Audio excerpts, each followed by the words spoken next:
Welcome. I will advise you that we are being broadcast over the internet. If you'll please turn off your cell phones. Agenda item 2 is consideration of the approval of minutes from the September 19, 2012 meeting of the Committee on Academic Workforce Success meeting.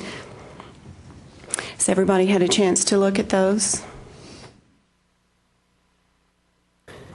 No discussion? Any motion?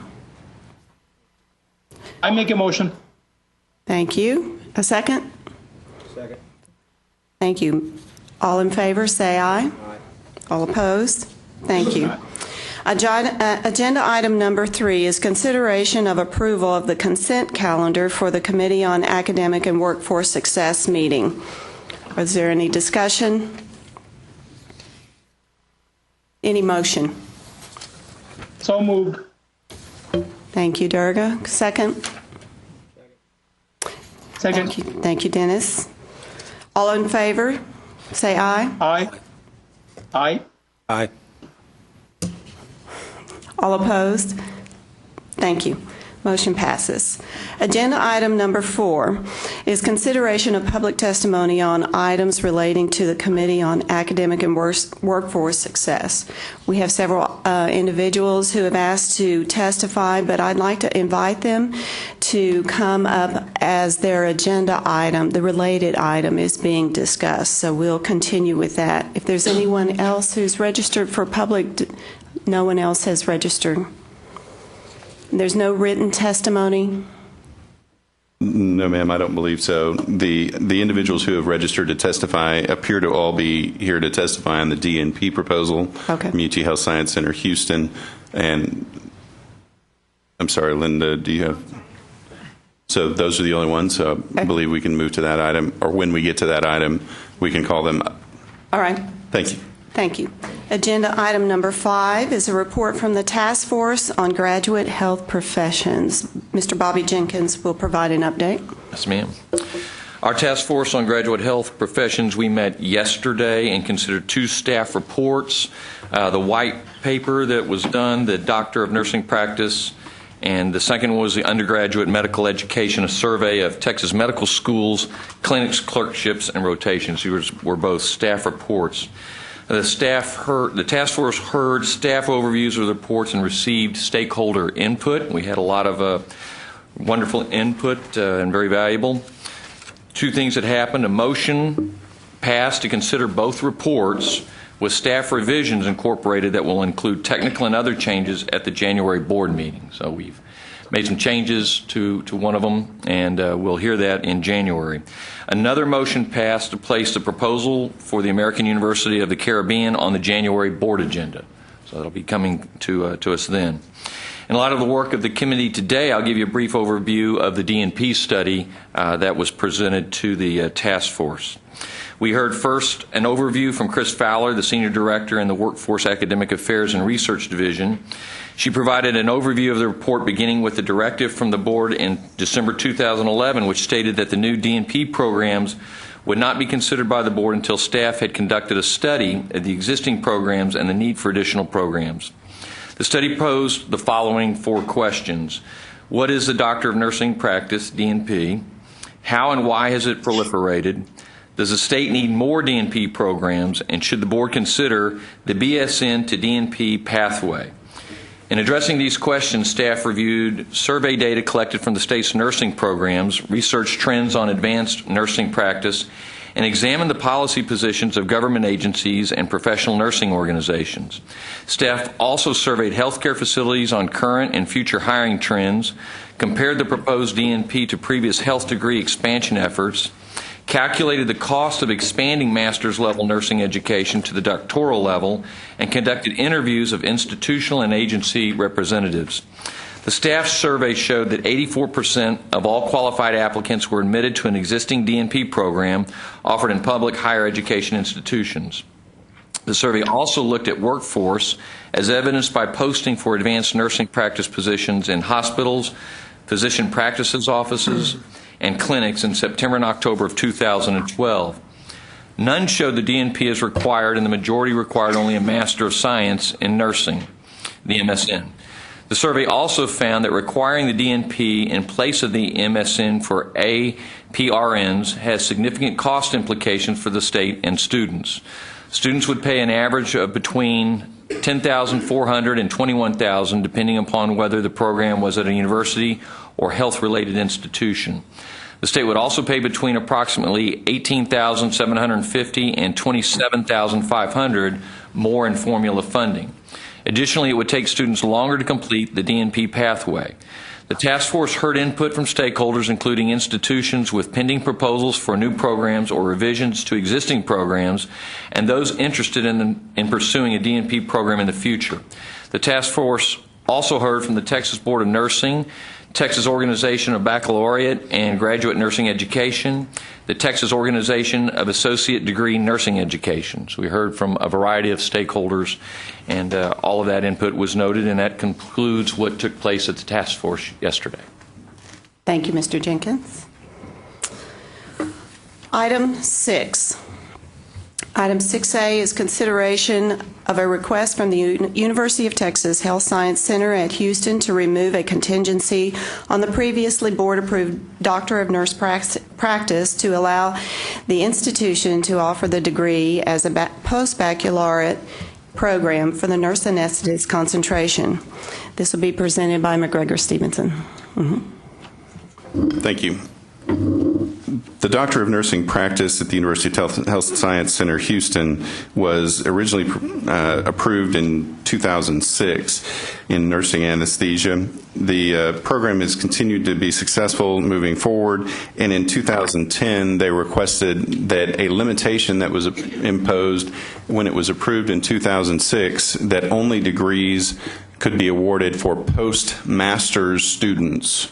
In other words, it could not be a BSN to the DNP. In 2010, they requested that limitation be removed as the national certification body for nurse anesthetists had mandated that by 2025, all graduates from advanced practice nursing programs be at the doctoral level, so that anyone seeking certification as a nurse anesthetist would have to have the DNP by 2025. In order to do that, obviously the institution would have to eliminate their master's level nurse anesthetists or have the master's level nurses pursue the final DNP. What UT Health Science Center Houston is proposing is to take that BSN to the DNP and reduce the number of hours by about, I believe, 12 hours, and propose that they, as they move forward, eliminate the master's degree in advanced practice nursing nurse anesthetist in order to move forward toward the requirement for the certified nurse practitioner by 2025. When this was proposed, we looked at the Doctor of Nursing Practice programs in their entirety and tried to evaluate the impact that it would have on not only nursing students but also other parts of the nursing profession. And one of the key areas that we looked at was the fact that if we eliminate the master's level programs for advanced practice nurses, we would eliminate a significant portion of faculty for community college programs, and the students that are generated there at the associate degree and the BSN degree for the entry-level nursing programs. And so that was of concern to us when we were looking at the BSN to DNP programs, and as staff, we ultimately decided that we would not approve the straight path BSN to DNP, but would continue to approve only MSN or postmaster's DNP programs. At this time, the staff was requested to bring to the board this request from the UT Health Science Center Houston, and at this time I would ask Dr. Patricia Stark, who is the Dean of the UT Health Science Center Houston, to come forward and present their proposal. And I guess if the other folks that are going, maybe the first 4 that are going to provide public testimony could come forward as well.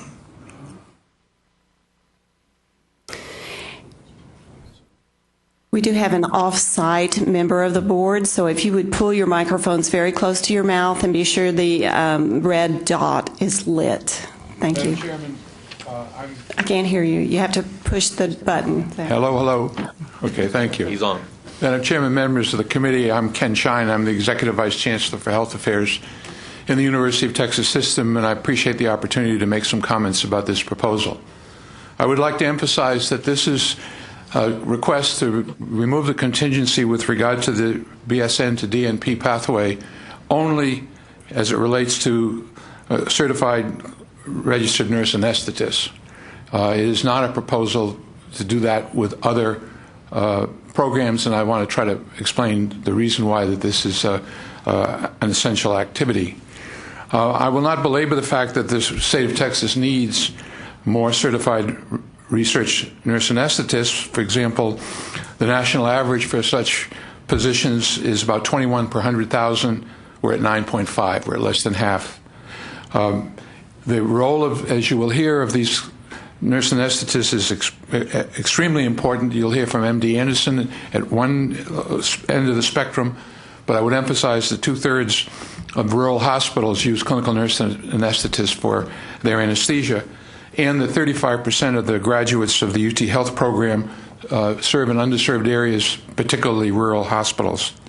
I would also emphasize that the DNP degree is not about whether a DNP-trained nurse provides better medical care than a master's-trained nurse. No claim of that is being made whatsoever. The DNP-trained nurse is educated in a variety of skills that go beyond simply providing patient care. That includes how you do analysis of patient care processes, how you do continuous quality improvement, what the management aspects of nursing are, and so forth.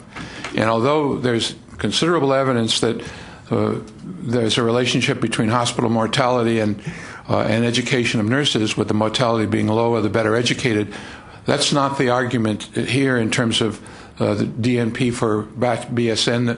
That data doesn't exist. The program is much too early to do that. But what does exist is that this is a different program. The specific issue that I'm concerned about from the point of view of the University of Texas is the following. UT Health is the only public institution in the state that offers this degree.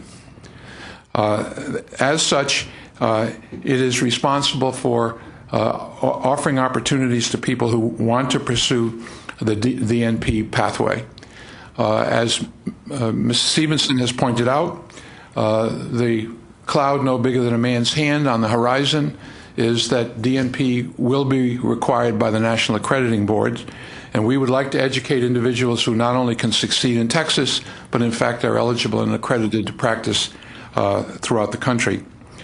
Under these circumstances, what's happened is that more and more individuals interested in becoming nurse anesthetists want a DNP degree. They know what the future is, and they're voting with their feet.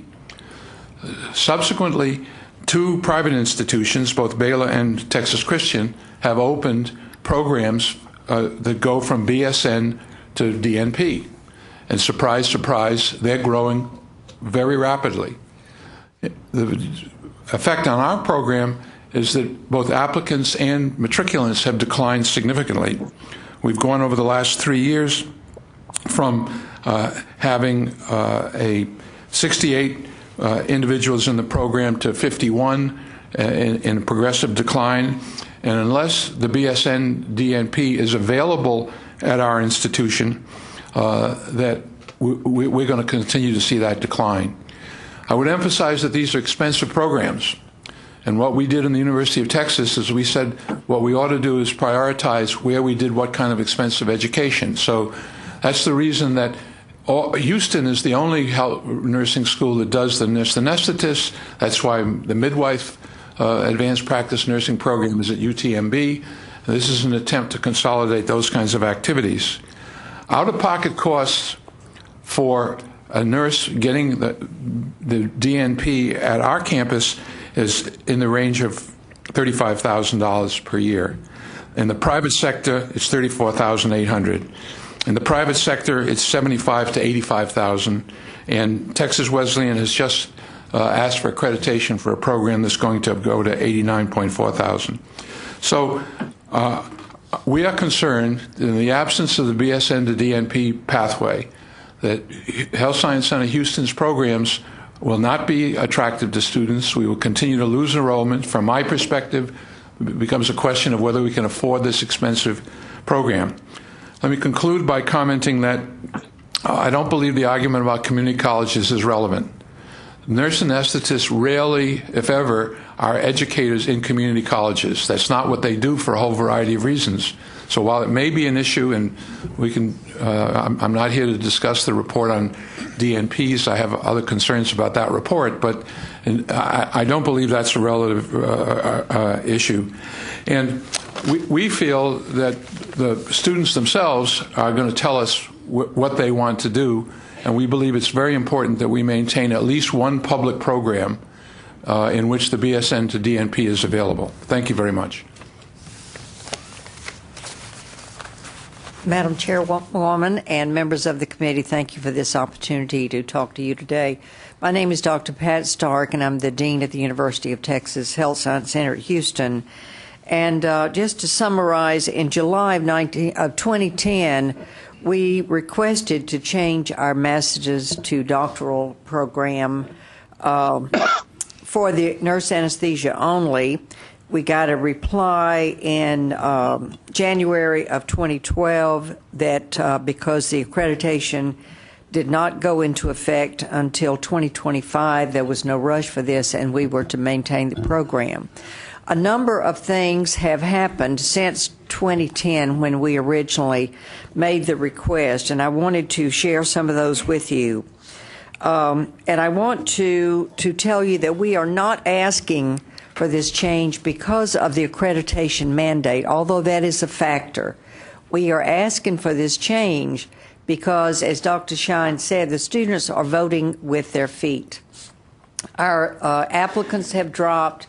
The quality of applicants have dropped. We've gone from an enrollment of 68 to 51. And this year, although we have 25 to 27 slots, we were only able to enroll 15 students. On the other hand, the two programs that have already converted to BSN to DNP and nurse anesthesia, Baylor and Texas Christian, are growing. Texas Wesleyan is the third program in the state, and they are converting. They are admitting students for 2013 that will be in the BSN to DNP program. And our students are telling us that they see this as the future. They know this is what they're going to need for their 40-year career, and they want to get into the program that will give it to them the fastest and the most economical way. So I wanted to tell you also that we get calls every week about when are you starting your BSN to DNP? Do you have this program?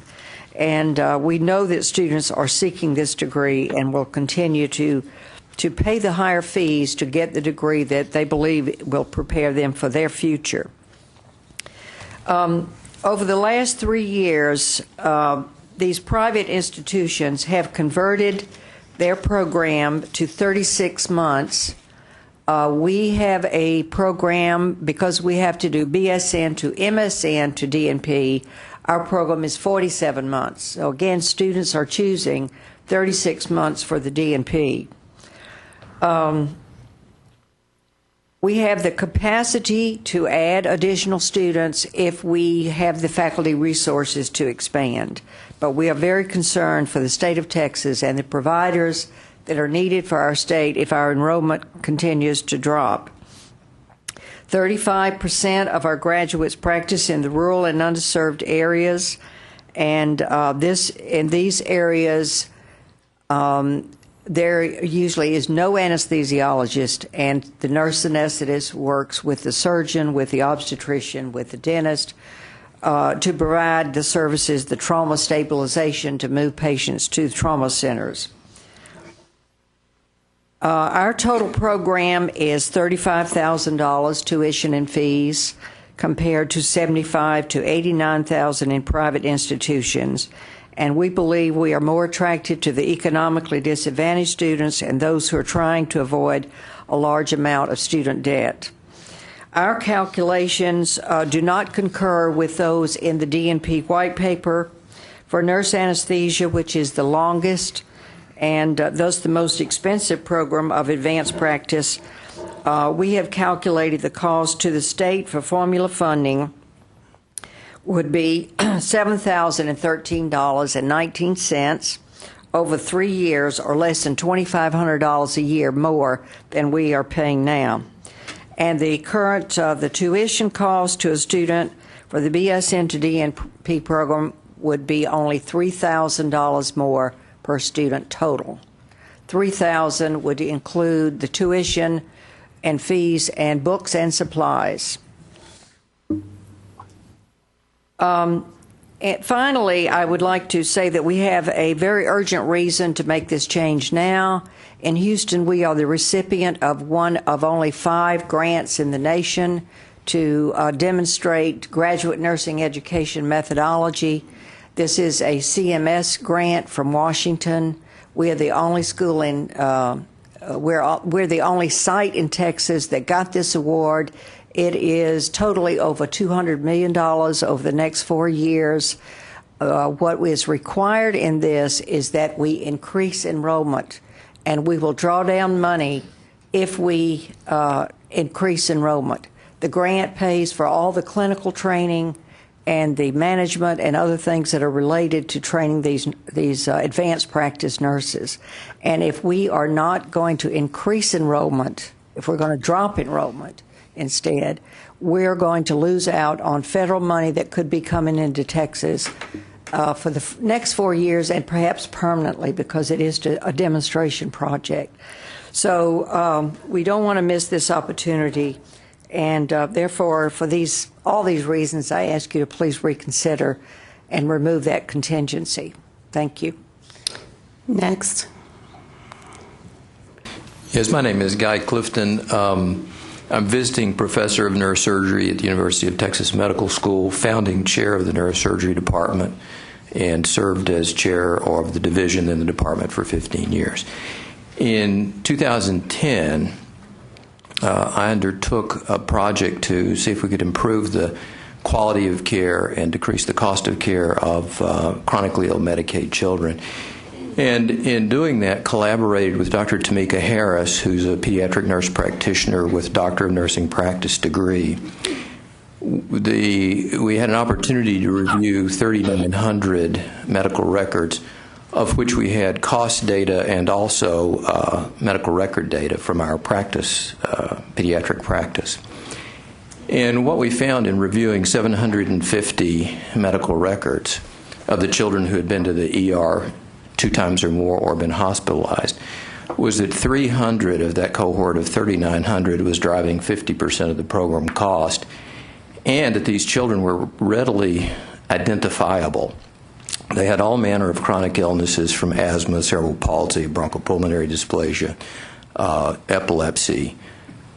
And what we found that was happening to the children is they were being cared for very well in the specialty clinics, but the specialists were acting really as interventionalists. So the children were then going, with a change in medication, for instance, back over to the primary care clinic. And in the interim, from seeing the specialists, the primary care doctors, they were in and out of the ER and in and out of the hospital, sometimes multiple times, and nobody actually knew it until their next visit. Huge cost and huge morbidity for the children.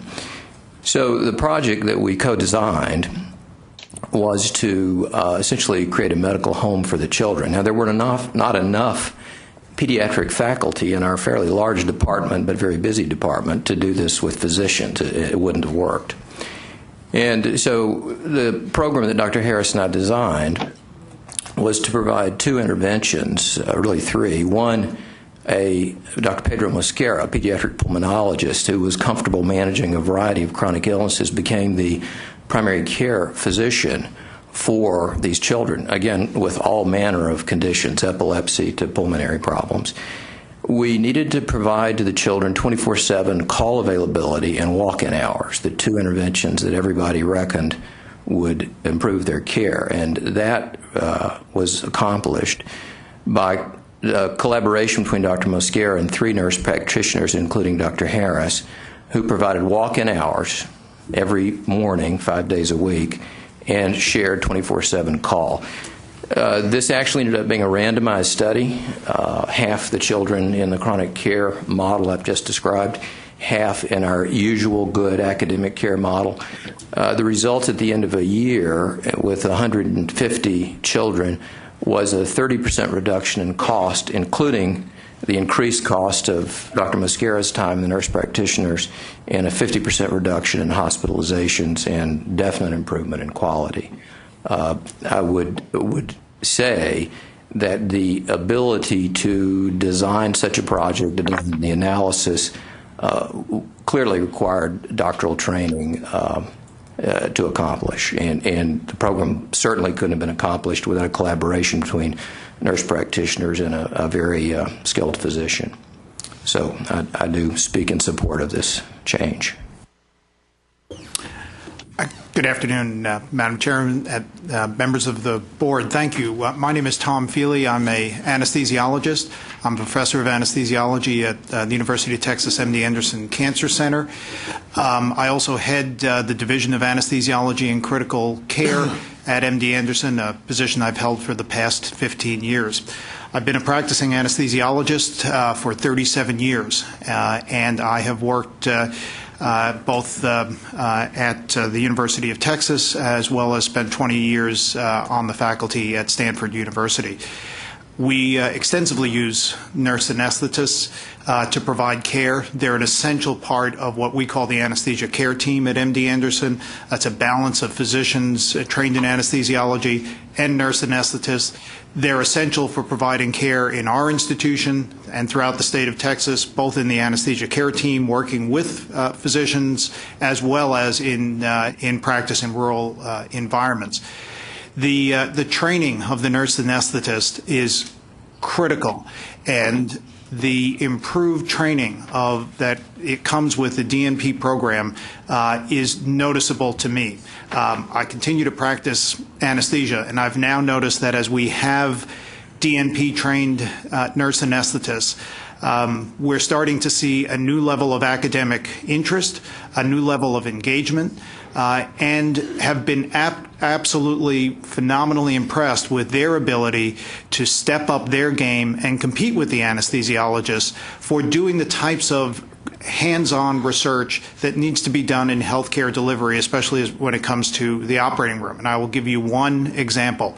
At MD Anderson, I also had an institute designed to look at the value of our care at MD Anderson, and we've been developing tools to measure the costs and the outcomes of our patients. And in the course of doing that, this year I took it to our 130 anesthesiologists and mid-level providers, nurse anesthetists, and said, come up with some innovative programs for this budget year for me and use our tools that our institute has been developing to control our costs and improve our outcomes. I gave them a one-year deadline, and I gave them 3 weeks to give me a proposal. I received 14 proposals throughout our division, mostly coming from the anesthesiology department, and mostly coming from DNPs and DNP students. Most of these proposals are already underway. This is now 3 months into the project. They're looking at their processes of care. They're doing extensive process mapping, and they're looking at the costs of care. And my challenge to them is to use some other techniques that we've provided them to try to get grassroots control of our health care costs. So this isn't about doctors and nurses or different sort of is the hands-on care better. We're talking about a skill set that our nurses have really stepped up to the plate and are really taking off with. And I think as the educational requirements are changing for nurse anesthetists, we're really we have an opportunity to step forward and start to have folks who are on the front line of providing anesthesia care participate in healthcare reform at the grassroots level. And I thoroughly support this proposal. Thank you so much. We'll take questions now for the four speakers. Commissioner. Thank you. We talked about this proposal at some length, and one of the reasons that we have no formal recommendation on this proposal at this point, why it's pending, is because I thought we probably could use a bit more information. And one question I have is why, given that there is still a need for master's trained nurses in this particular discipline, why not maintain both pathways, a bachelor's to a master's degree and a bachelor's to a DNP? I felt I was persuaded by staff work that there's still a considerable need and demand for master's trained nurses in this field of anesthesiology. So the question is, why not do both? I spoke to a point about this yesterday, and I will mention it again today, and that is, number one, that that less than 0.5% of all nurses have a doctoral degree of any kind. So you won't see jobs advertised, doctorate required. We always say master's required, doctorate preferred. So yes, there are plenty of job opportunities for master's prepared nurses because that's what the bulk of the available workforce is. I would be willing to maintain the BSN to MSN in nurse anesthesia if we could also do the BSN to DNP. And then we can see about the student demand for the BSN to MSN. We have about 10 years before we would have to make a change. But we could also see during that time what the student demand is for the master's program. I know that $3,000. I think you said the difference in cost to a student is about $3,000, which is not a lot of money in the overall scheme of the cost of higher education. But I would support the notion of saving students $3,000 if they opt for the master's program for as long as the master's degree is viable. Commissioner, we would support that approach. My prediction is that you will find fewer and fewer students who want to pursue the master's direction, and that makes it less efficient, and there may be cost implications with that. I also will be happy to correspond with the board over the next couple of weeks about some of these cost figures. I've only recently seen the white paper on DNP. I don't agree with a number of the cost figures that are in that. We will specifically make some recommendations with regard to how those are calculated. But in terms of the fundamental principle, I would agree with you that that would answer the immediate challenge, and that is by offering the BSN to DNP to students, maintaining the master's pathway, we could see what happens. Other questions? I have a question. One, I'm a little bit puzzled as to how Baylor and Texas Wesleyan and TCU were able to get approval for their BSN to DNP, and I assume that they had to go through our agency. No, also. No, okay. No, not at all. Private institutions. Right. Is that private institutions okay, do all not right. have to. Okay, all right, I understand that. The other question I have is that I'm a little bit puzzled as to why the number of applicants or qualified people are still not applying to your program when there's an overwhelming need for nurse anesthetists, and I have to assume that the applicant pool still would have a lot of well qualified people that would still welcome the opportunity to just get to plug in to a master's program, and you're not going ahead and allowing them to do that. Are you telling me that you admitted 15 students last year because you only had 15 qualified applicants? Right. I don't mean to be. I hear a lot of students that are just begging for an opportunity to go to nurse anesthetist school. I mean, they're just out there everywhere that are working hard, studying hard, just would overwhelmingly love an opportunity to plug into your program. And it's a little bit difficult for me to understand why you could only find 15. And even under circumstances in which they may not be allowed to, or at least in your program, get the doctoral degree, I still believe that there's still some qualified people out there in this large state of Texas that we could still keep your program viable and full. Now, I tend to kind of want to support what y'all are bringing to the table today, I'll be honest with you, from what I've heard. But I have a little bit of problem with not understanding why you couldn't still find some qualified people that wanted a master's degree so they could have an opportunity to get out and fulfill their dream of becoming an anesthetist and also making a wonderful salary. Can you comment on that?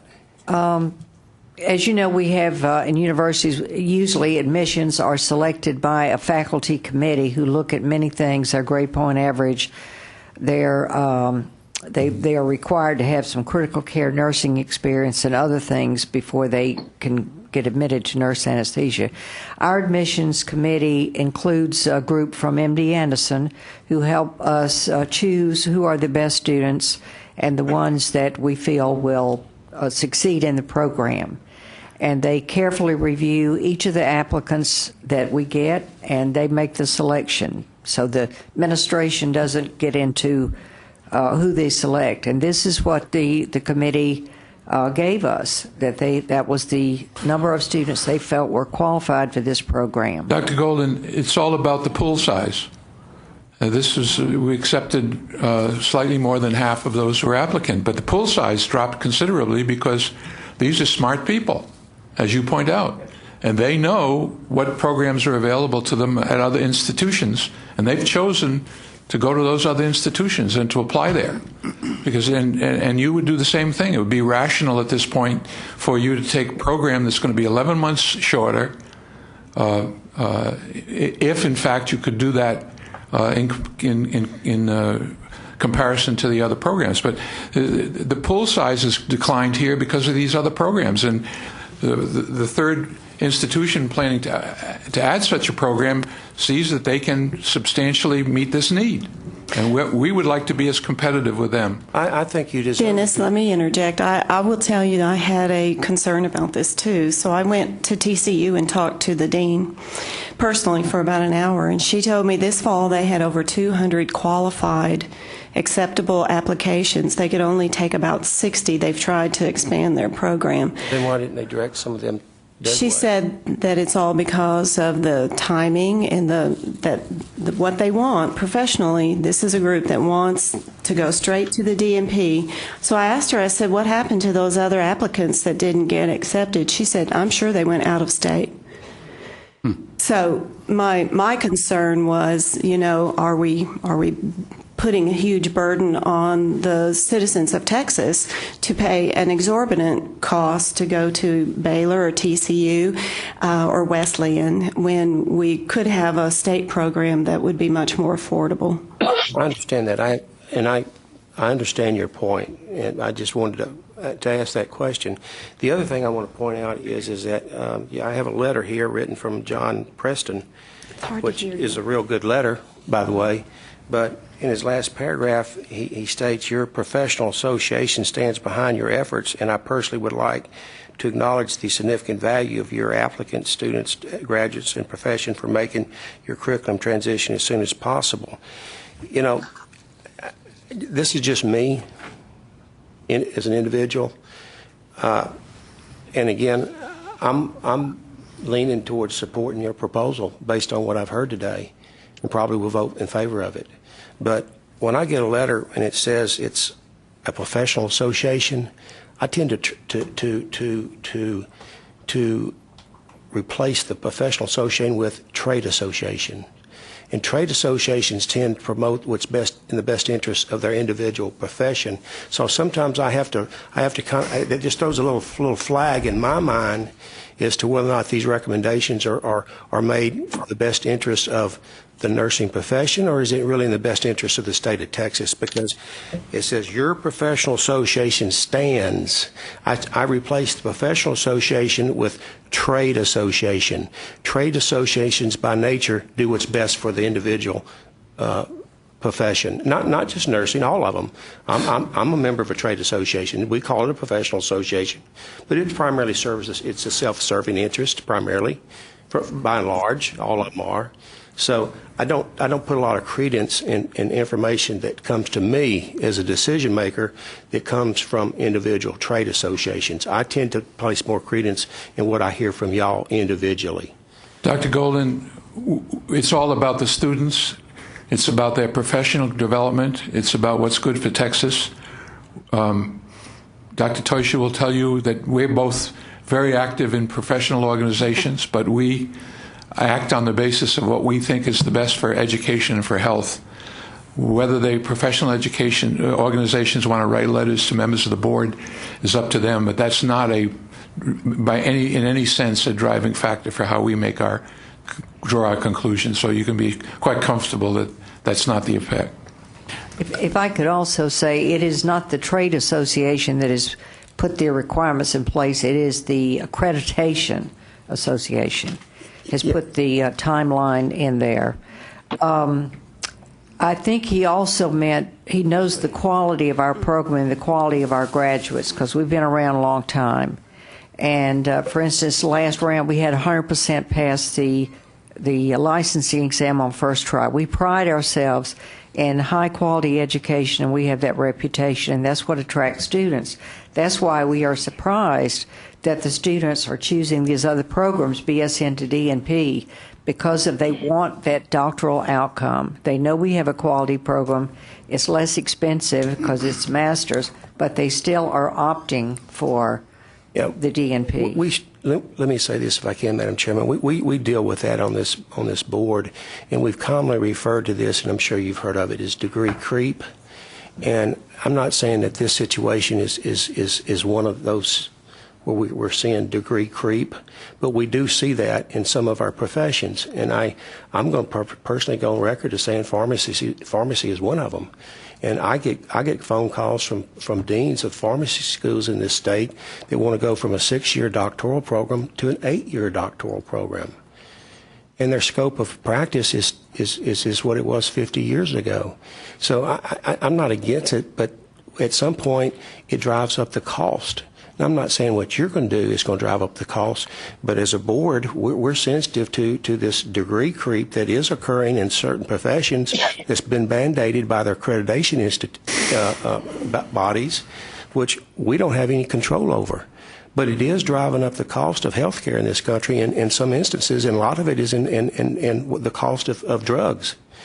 And we have pharmacists that are practicing with baccalaureate degrees that are doing just as good in a retail setting as those that are coming out with a PharmD degree. and studies show that they're doing an excellent job. But their accreditation agency mandated that they award PharmD degrees, which, I have to question whether or not that is truly in the best interest of the public and myself, or is that self-serving? So I'm not implying in any way that what y'all are bringing forward today is.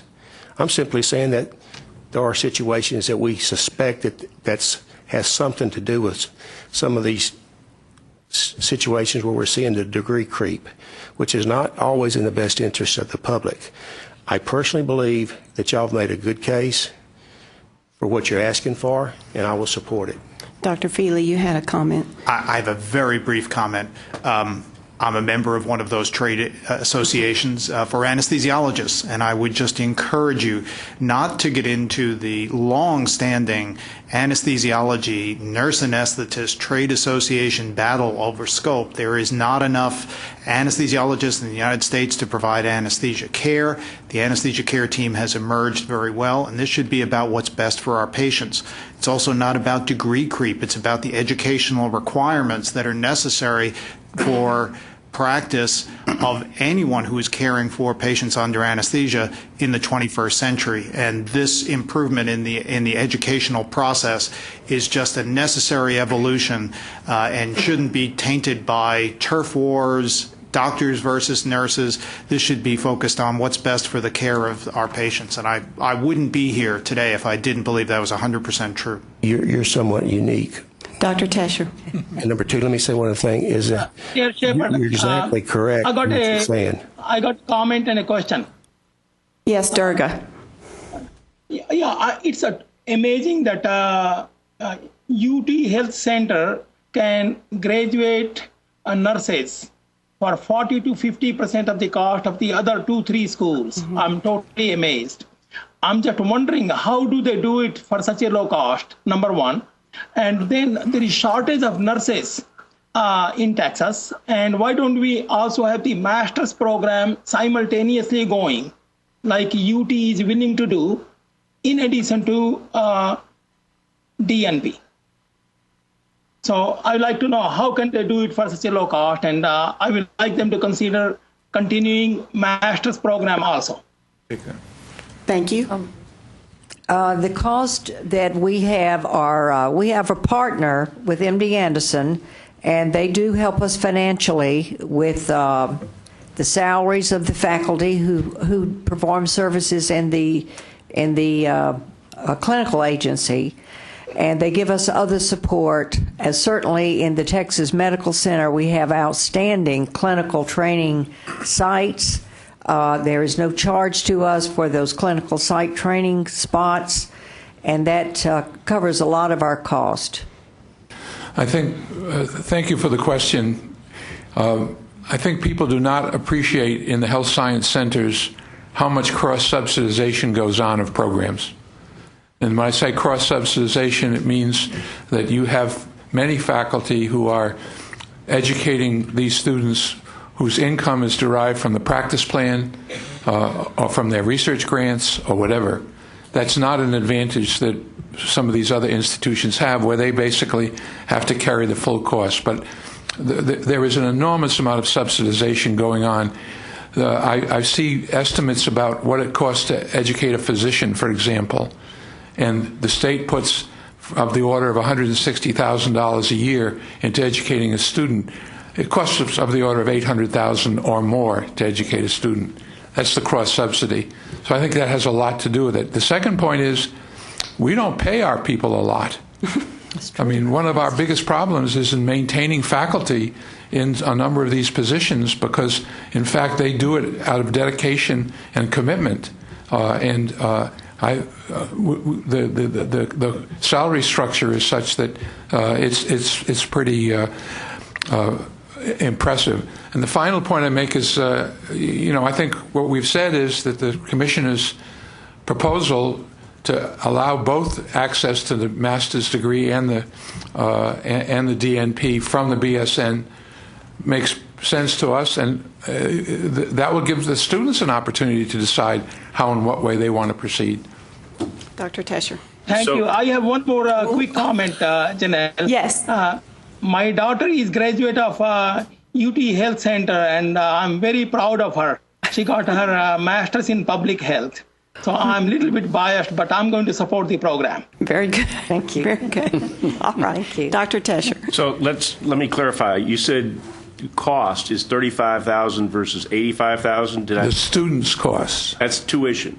Tuition and fees. And that's the differential between your institution doing the master's and the DNP versus the other institution going BSN to DNP. That's the difference between a BSN to a DNP at our institution versus a BSN to a DNP at these other institutions. And you're estimating that because you don't have that program right now, right? We're estimating that because we know how many, we've worked on the length of the program, which is going to be shorter than the current program. We know how many semester hours are going to be required for it.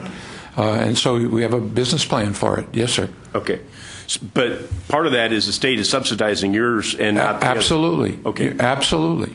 So to me, that's a compelling reason for us to be here is to make sure the state's getting its dollar well spent.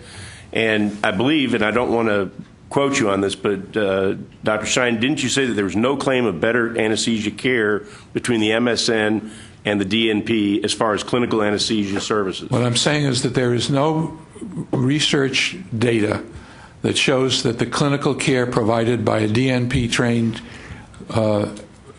practitioner of any kind exceeds that of a master's-trained advanced practice nurse. This is not an argument, in my view, about whether the quality of care is different. There is no data. It's much too early to tell. There have been relatively few DNPs, certainly in Texas. We don't know the answer to that question. What I am saying is that the difference between the two is, in fact, in the educational component of what they're able to do.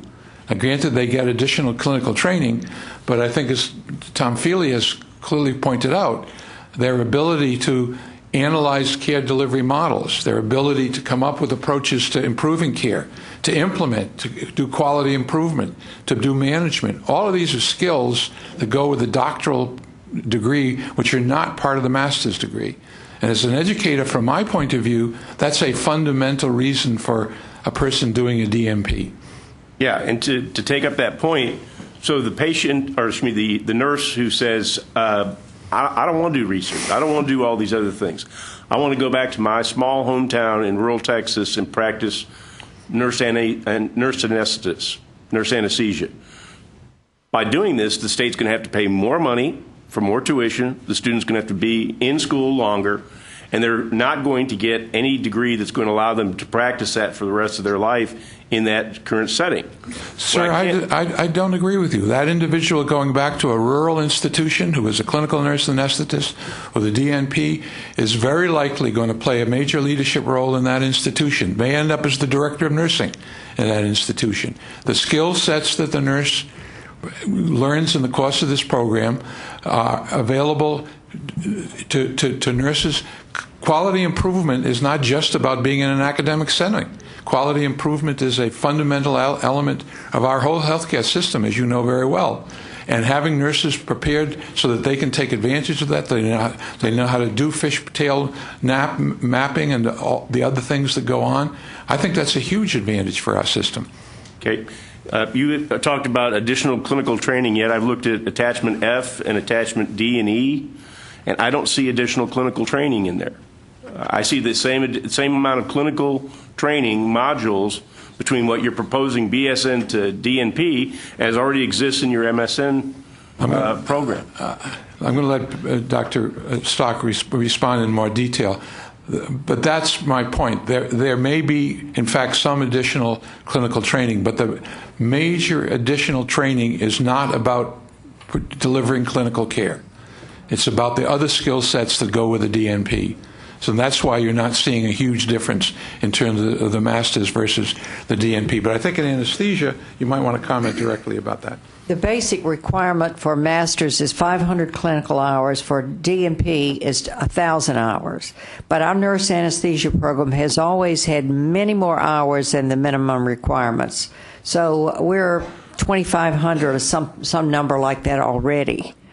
The difference is in the DNP program, these students will have courses early, like the evidence-based practice course. So they learn how to do the research that determines what is the best way to practice a certain thing.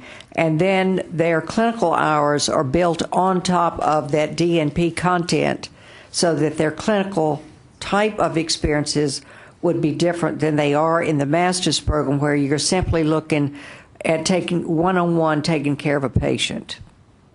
So to get to Dr. Peretta's proposal, why can't you bookend the two pieces and have a dual admission and allow the student to decide if they want to complete at the MSN level or to continue on and complete the additional hours?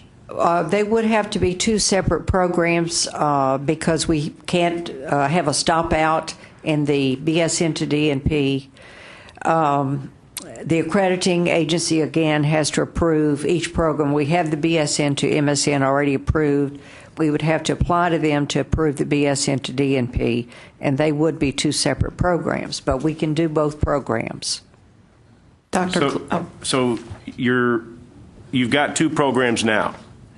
What are you eliminating from those programs for the new DNP program, and how are you going to be able to do that? We are completely revamping the curriculum to do the BSN to DNP. It is different. It's not, now we have the add-on.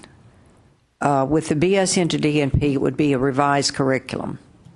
And I guess that's my point. Why can't the add-on be streamlined to only incorporate those that you're proposing to using in your DNP program? We have tried to look at that and see if that's possible. The best approach we can come up with makes that 3 sequence of degrees 47 months as compared to the 36 months for the BSN streamlined to DNP.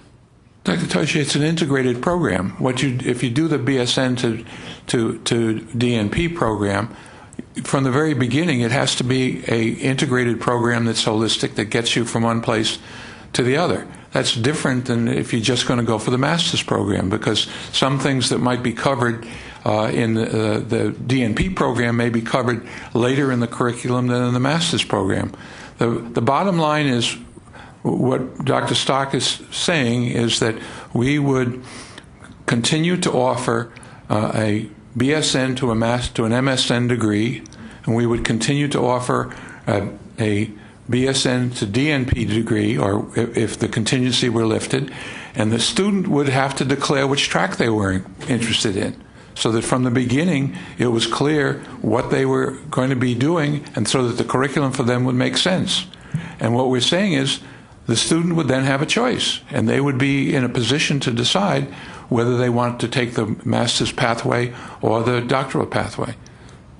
And Dr. Stark, did I understand you said that the Council on Accreditation does not have anything to do with the American Association of Nurse Anesthetists? I thought that they were... They are 2 separate organizations. And then there's a third organization which administers the licensing exam. Okay. So it is still an option for the next 13 years to graduate from a program that has a master's and then retain that ability to provide nurse anesthesia for life, correct? That's my understanding, yes.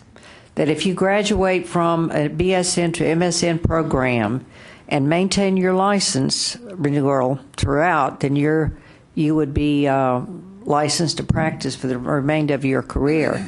What we're saying is that these young people who believe that the future is DNP, they are opting to go into that program instead of. But we can certainly see if we have the student demand for the BSN to MSN.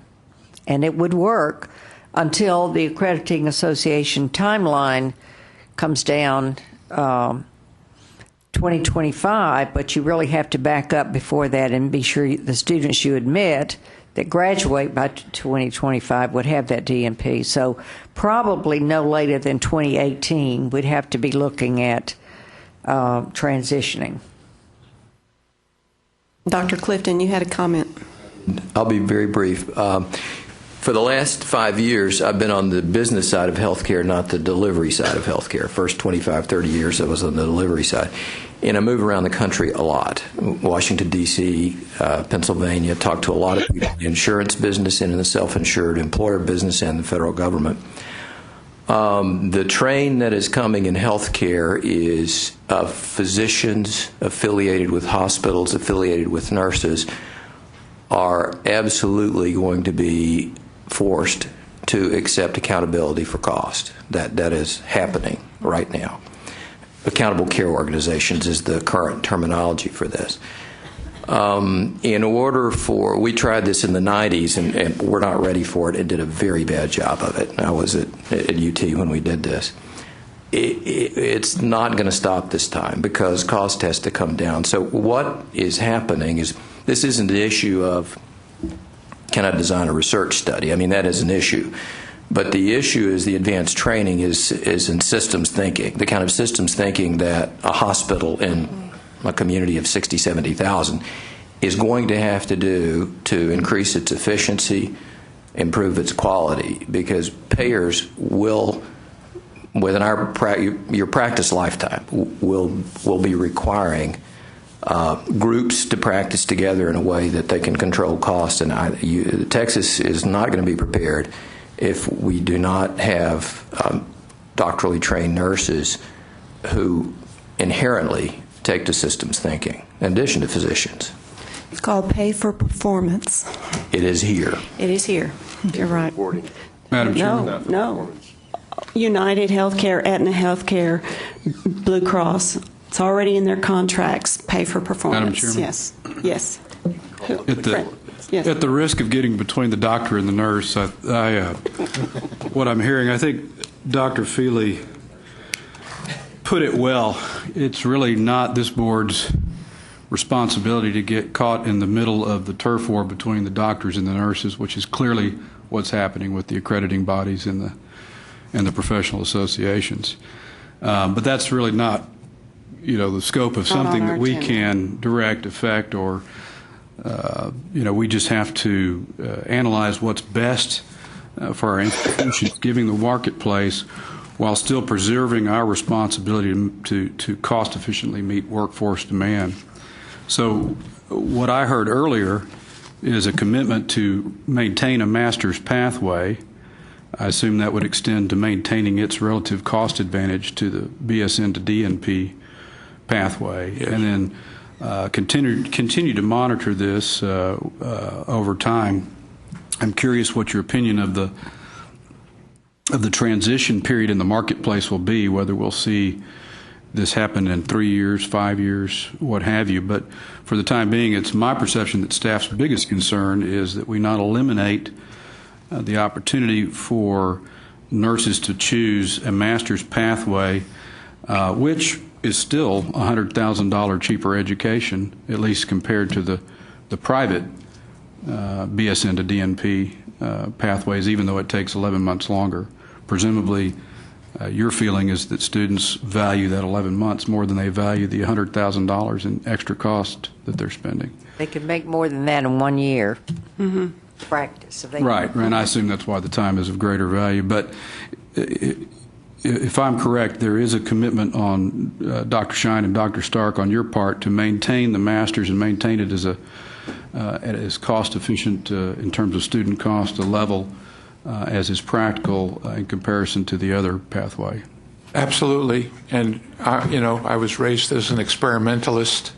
This is a real opportunity to see how students behave for all of the reasons which others have spoken to.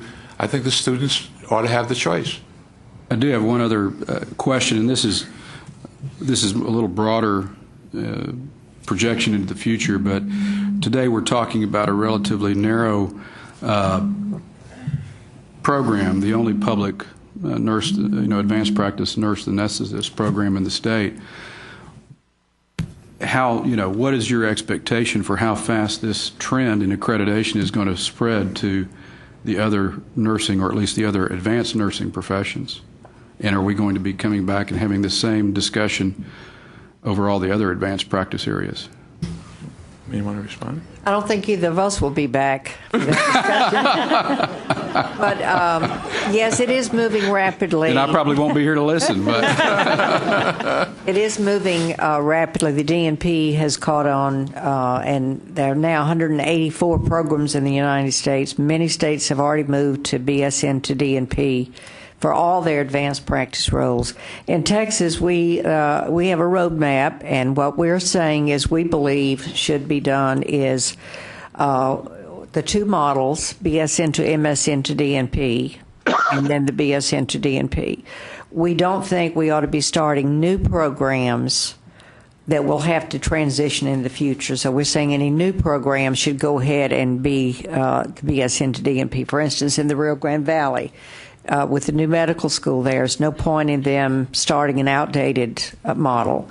But for the rest of us in the other practice roles, we have worked out a way that the students can do BSN to MSN to DNP in an efficient, timely manner.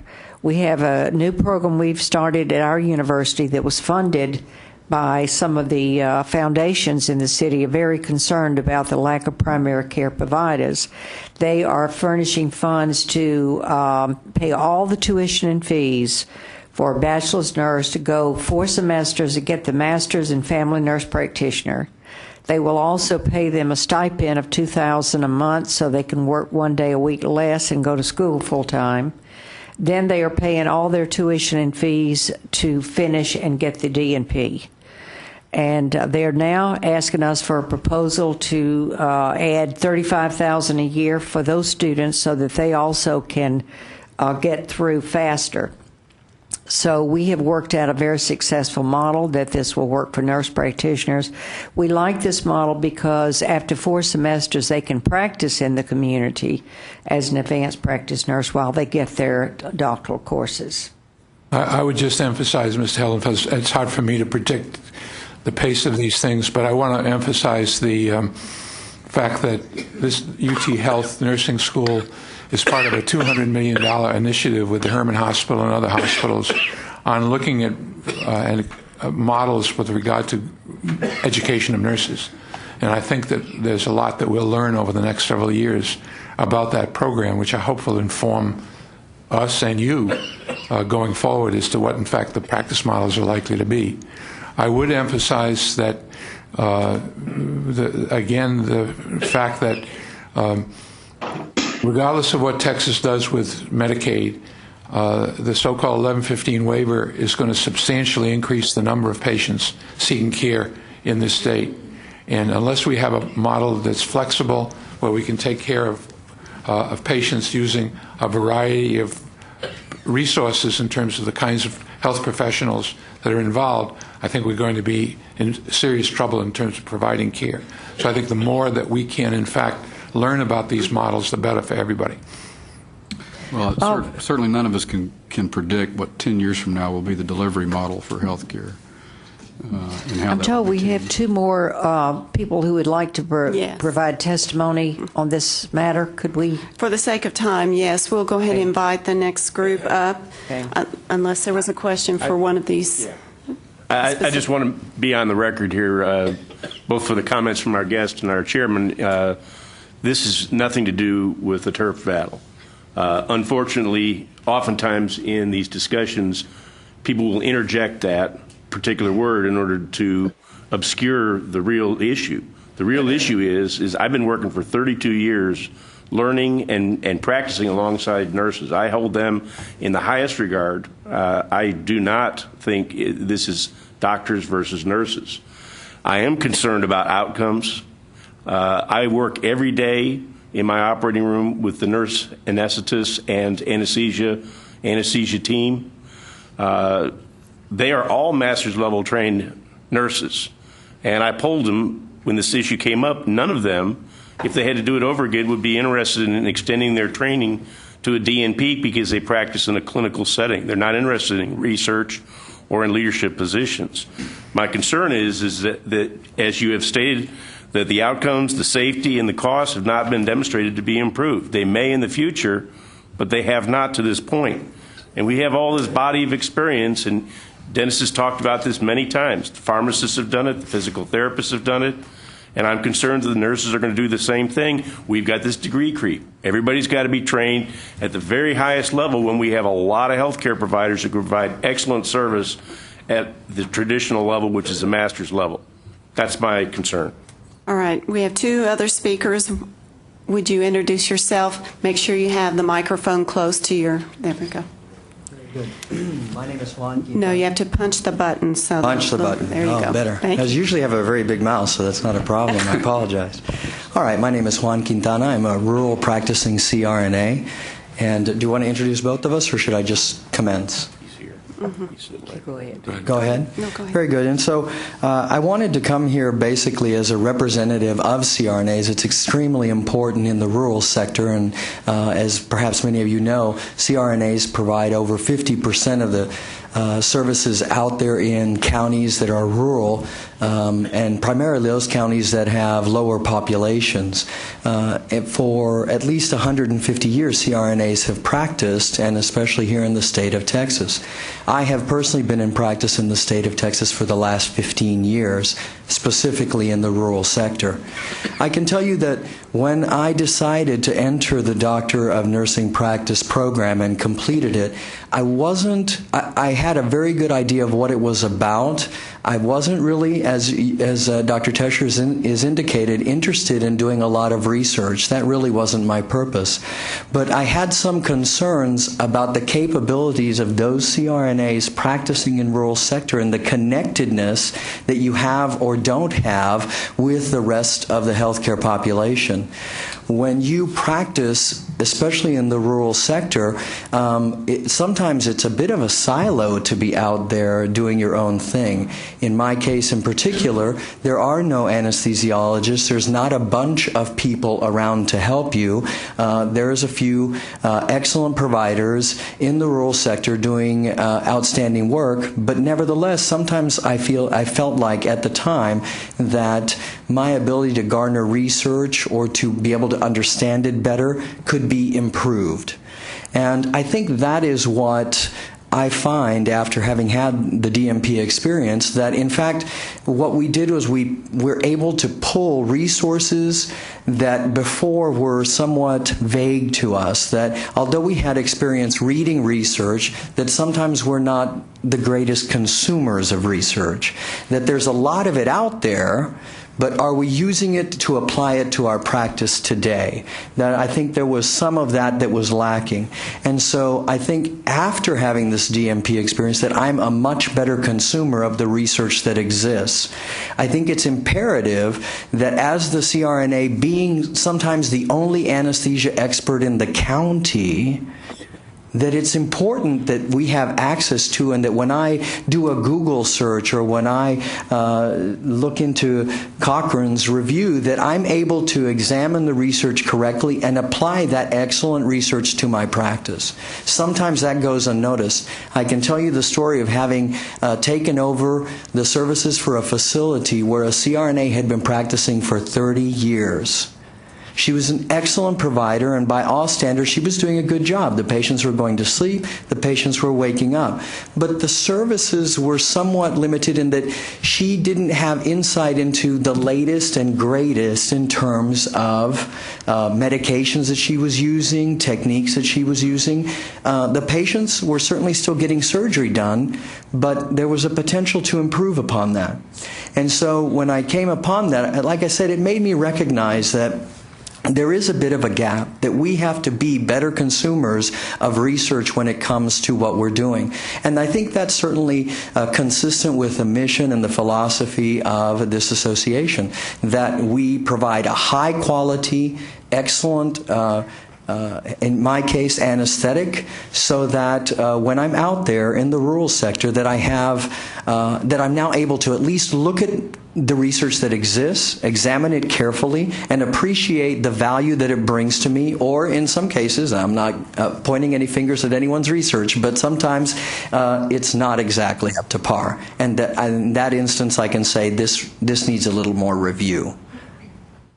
Thank you. Thank you. Madam Chair, fellow commissioners, thank you for this opportunity to address the board. My name is James Dickens. I'm a member of the Texas team, and I'm an advanced practice registered nurse. I currently serve in the Office of Minority Health for HHS Region 6 Dallas, Office of the Assistant Secretary for Health of Regional Health Administrator's Office. I'm a member of the U.S. Public Health Service. So the statements that I make today are as a member of the Texas team and in that capacity. So the Texas team is a statewide coalition with a diverse array of stakeholders, including businesses, higher education, healthcare advocacy groups, hospitals, and others. So the Texas team was convened by the Robert Wood Johnson's Foundation in collaboration with AARP and the AARP Foundation, and we were charged with transforming the health of Texans through nursing by implementing the recommendations of the Institutes of Medicine IOM report. Our position statement of the Texas team is, and as a strategic advisory committee member for advanced practice, we strongly advocate the implementation of the BSN to DNP program for nurse anesthesia at the UT Health Sciences Center, also known as UT Health. We ask that the Higher Education Board consider the information presented here today and rule in favor of the proposed UNT BSN to DNP program. I'm also an advanced practice registered nurse serving in the public health service, and as Juan mentioned, had the opportunity to do my research in Afghanistan on infant and maternal mortality rates for infants in District 7 and 8 of Kabul, Afghanistan. What the DNP program at Texas Tech afforded me was the opportunity to work alongside my CDC colleagues, as well as being funded by Bill and Melinda Gates Foundation and working with the Ministry of Public Health in Afghanistan. And so, as one of our previous speakers spoke to, the fact that being able to work and working with the World Health Organization, Center for Collaboration for Women's Health as well. So working at a very high level while attending Texas Tech and finishing the DNP program there. And I think one of the things, standing up in healthcare infrastructure in a foreign country gives you the ultimate systems approach to standing up that type of healthcare system and bringing that knowledge back, having worked on the international stage. So I think you've heard a lot of the comments here today. But one of the things I wanted to reflect on is the purpose of the Doctor of Nursing program is to award a degree that reflects the expert clinical competencies, as we've all heard, required by healthcare providers to meet the challenging healthcare needs of the individuals and challenging healthcare systems. And that's the AACN 2008 position statement. Again, I'd refer back to the Texas team and our charge from the IOM, the Future of Nursing, Leading Change and Advancing Health. The report goes on to say nurses should achieve higher levels of education and training through an improved education system that promotes seamless academic progress. And I think we see that with the UT Health and the system that they're proposing, the seamless process and pathway that they're proposing today. The Texas team believes that the UT Health BSN DNP pathway is just one example, again, of a seamless academic progression, which reduces the number of semester credit hours, length of program, and overall cost, thus allowing nurse anesthetists to enter the healthcare workforce immediately. We've heard a lot about the Council of Accreditation of Nurse Anesthesia Educational Program, ACOA, and the requirement that students enrolled in a nurse anesthesia program by January 2022 and after must graduate with a doctoral degree. And there's much concern regarding that. We also have heard the rural Texas counties rely on nurse anesthetists, specifically nurse anesthesia. Nurse anesthetists are the sole providers in 82 rural counties of Texas, and 35% of UT Health nurse anesthetists work in rural and underserved areas. And in closing, on behalf of the Texas team, we ask that the Texas Higher Education Board consider the information presented here today and rule in favor of a BSN to DNP program implementation at the University of Texas Health Science Center at Houston, also known as UT Health. Thanks for your time and consideration. I'll entertain any questions as well. Questions? Madam Chairman, if there be no further discussion, I'd like to entertain a motion if it's appropriate. We do have one more, Dr. Jaco. So, if you don't mind, we'll just take his testimony, and thank you, gentlemen, then. No other questions? And ladies, yes, Dr. Stark. Jeffrey Jaco, the Texas Society of Anesthesiologists. Hello, is it on? Oh, there it is. Hello, thank you for allowing my testimony today and taking the time to hear me. My name is Jeff Jaco. I'm a past president of the Texas Society of Anesthesiologists. And I'm here to speak on behalf of the Texas Society of Anesthesiologists. I'm also a proud holder of a doctorate level degree from the University of Texas System, MD from UTMB. And I think that I'm not here to talk about turf battles. I work with CRNAs, nurse anesthetists, every day in my practice. They're valuable providers. They add a lot to patient care. The anesthesia care team, in my mind, is the preferred delivery method for anesthesia services in the state of Texas. I have a lot of respect for their capabilities and their education.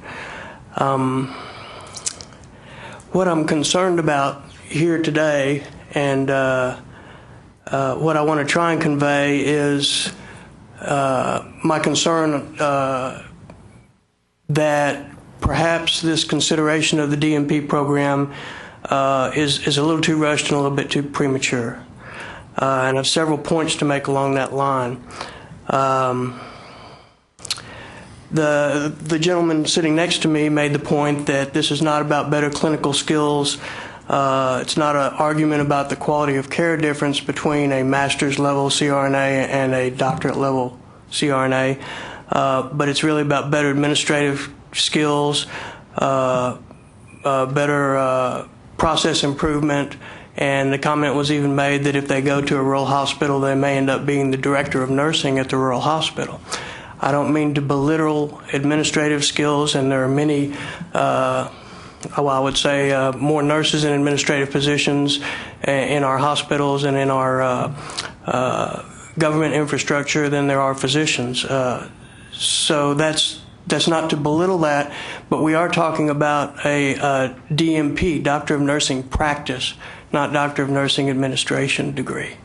The document that that I read, one of the supporting documents from the Council on Accreditation of Nurse Anesthesia Education Programs, repeatedly states when talking about the DMP programs that there should be a substantive difference between that program and the master's level program when you go to establish such a program.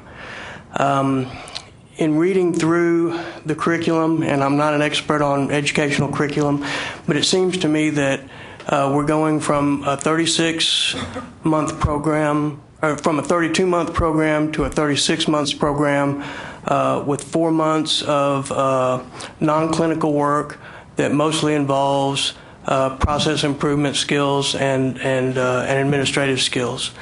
I'm not sure that's a substantive difference in those programs from an educational point of view.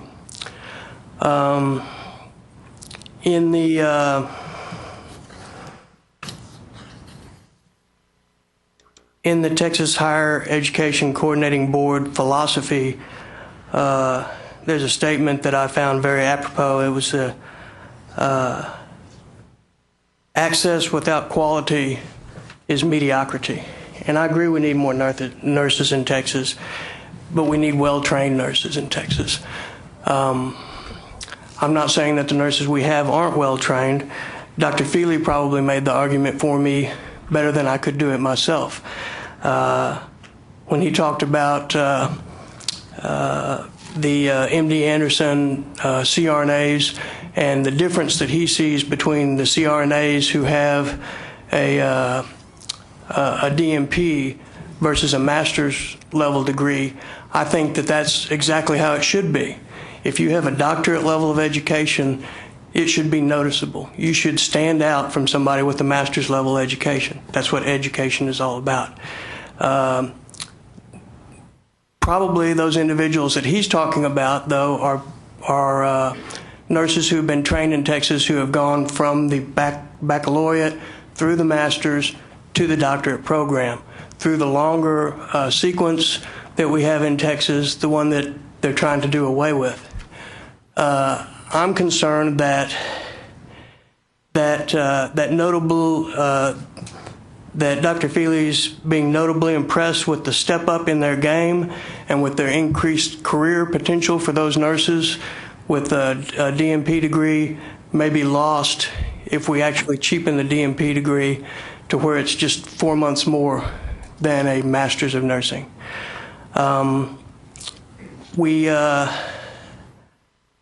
The dean's closing arguments, the dean of the nursing school at the University of Texas Houston Health Science Center, were that their goals is to provide a high quality education to maintain the reputation of the UT system.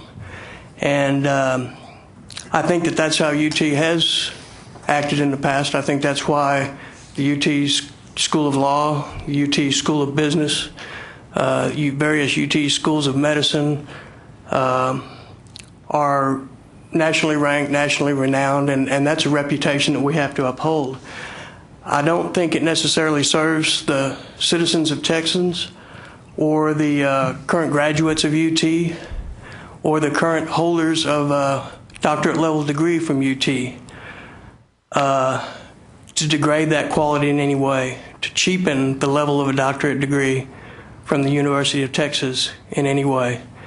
If you carry it a little further, the people who currently possess a DNP, who went from the baccalaureate level through the master's level and through the doctorate level training, we're actually going to degrade their degree by making the DNP a shorter, easier, less rigorous program. I don't think it does the nursing profession a favor to degrade their degree.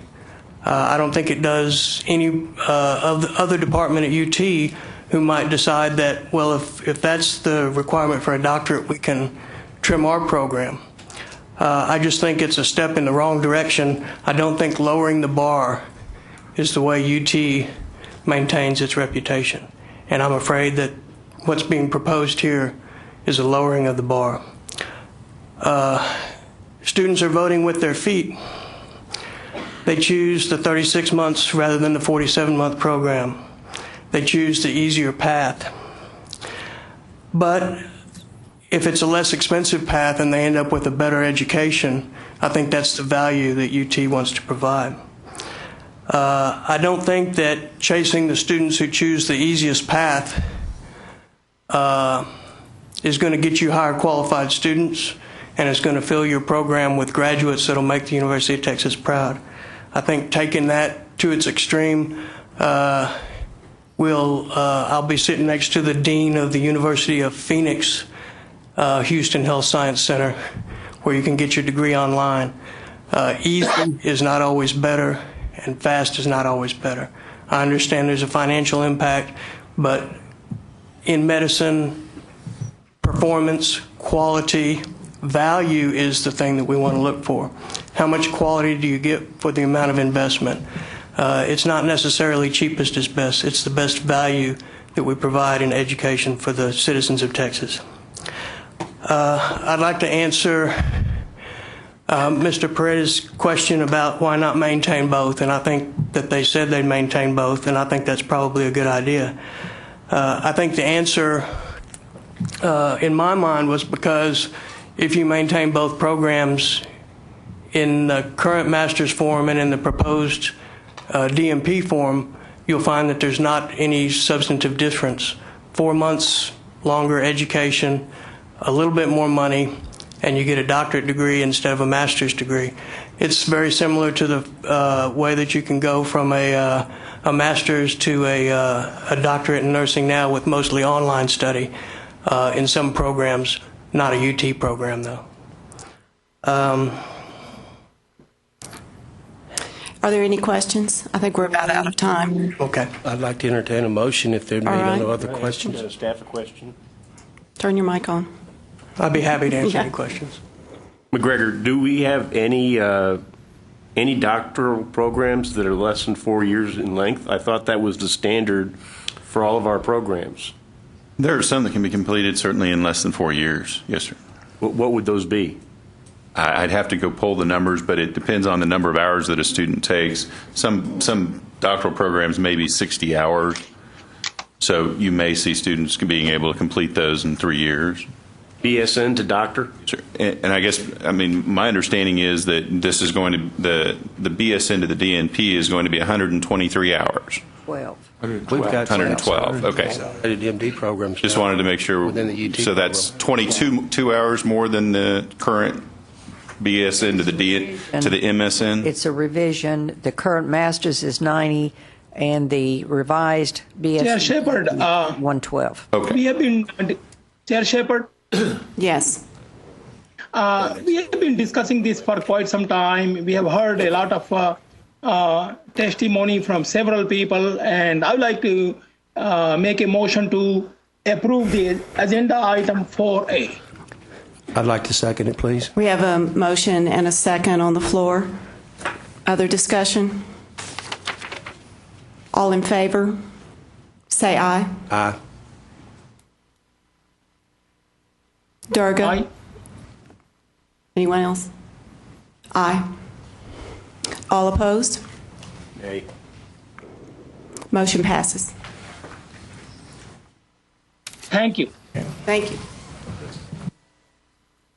Moving on, agenda item 6B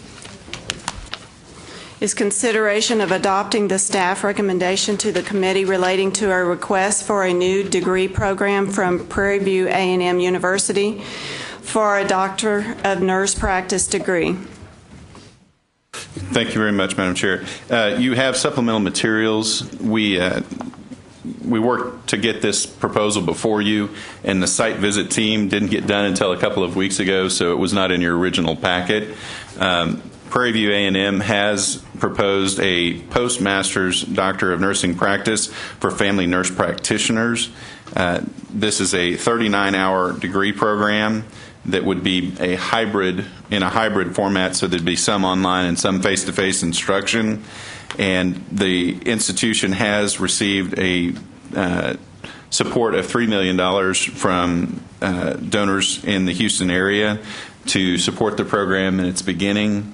The institution has worked very closely with the staff to revise the proposed program. They initially proposed a PhD, and we've worked with them for the last year and a half or so to revise that to the current proposal for the DNP and family nurse practitioners.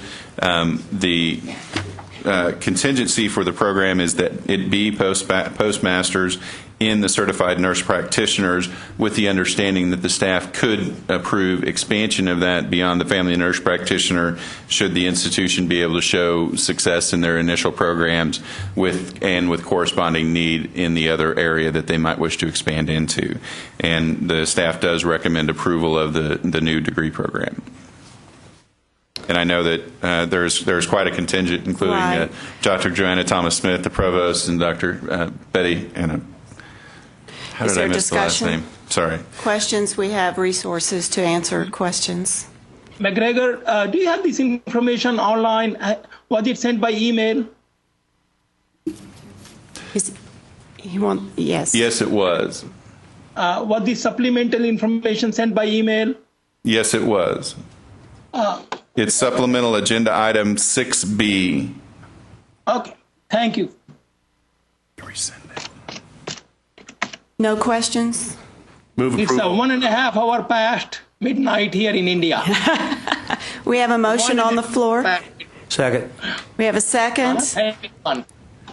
Durga will take a vote on this. We have a motion and a second. All in favor, say aye. Aye. All opposed, say no. Motion passes. Thank you. Agenda item 6C is consideration of adopting the staff recommendation to the committee relating to a request for a new degree program from the University of Texas of the Permian Basin for a Bachelor of Science degree with a major in nursing. McGregor. Thank you. This is a proposal from Permian Basin for the BSN. They have provided a significant opportunity for the folks in the Permian Basin for the BSN program and have developed a significant simulation lab for the nursing program. They are looking at capping the number of semester credit hours required at 120, which is not a consistent situation in the nursing program, so we were very much in favor of doing that, and they felt like this would be a very strong addition for their community and for their region in terms of the availability in the local area. And we are recommending approval of the program.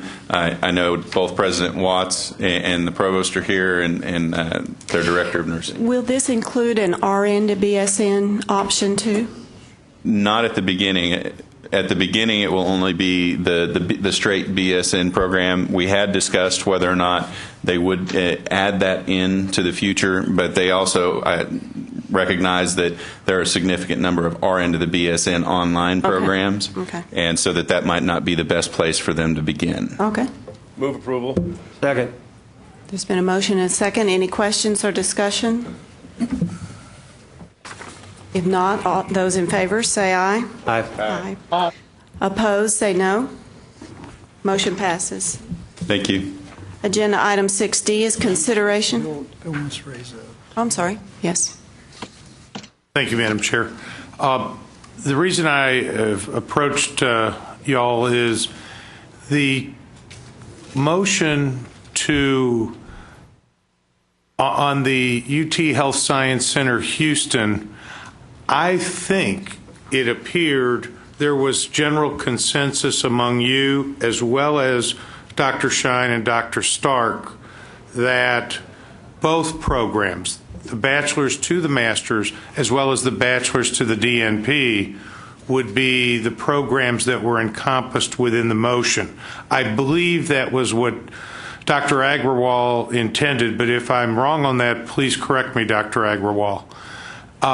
Having said all of that, if that was not clear, or if that was not the consensus, then I think we would need a separate motion on that issue. You need clarification from Durga, what his motion was? I think that would be helpful. Okay. Can you hear me, Durga? I can clarify you what my second was. Yeah. Wait, That'll help. wait. Durga, what was the clarification of your motion on UT Houston was? I think they should continue master's program simultaneously. That's what I thought. That's what your second was. That was the general understanding that I thought we had agreed to, and that was proposed by the commissioner, and that's what I seconded. So is everyone in agreement? Do we need another? I don't believe you do, but if you want to make another one or have another motion made, that's perfectly a fine way of approaching it as well. So for the record, they would, if this is adopted by the board, they would have 3 programs in nurse anesthesia. One would be a BSN to MSN, one would be an MSN to DNP, and one would be a BSN to DNP. I heard the BSN to MS DNP would be eliminated. Which one?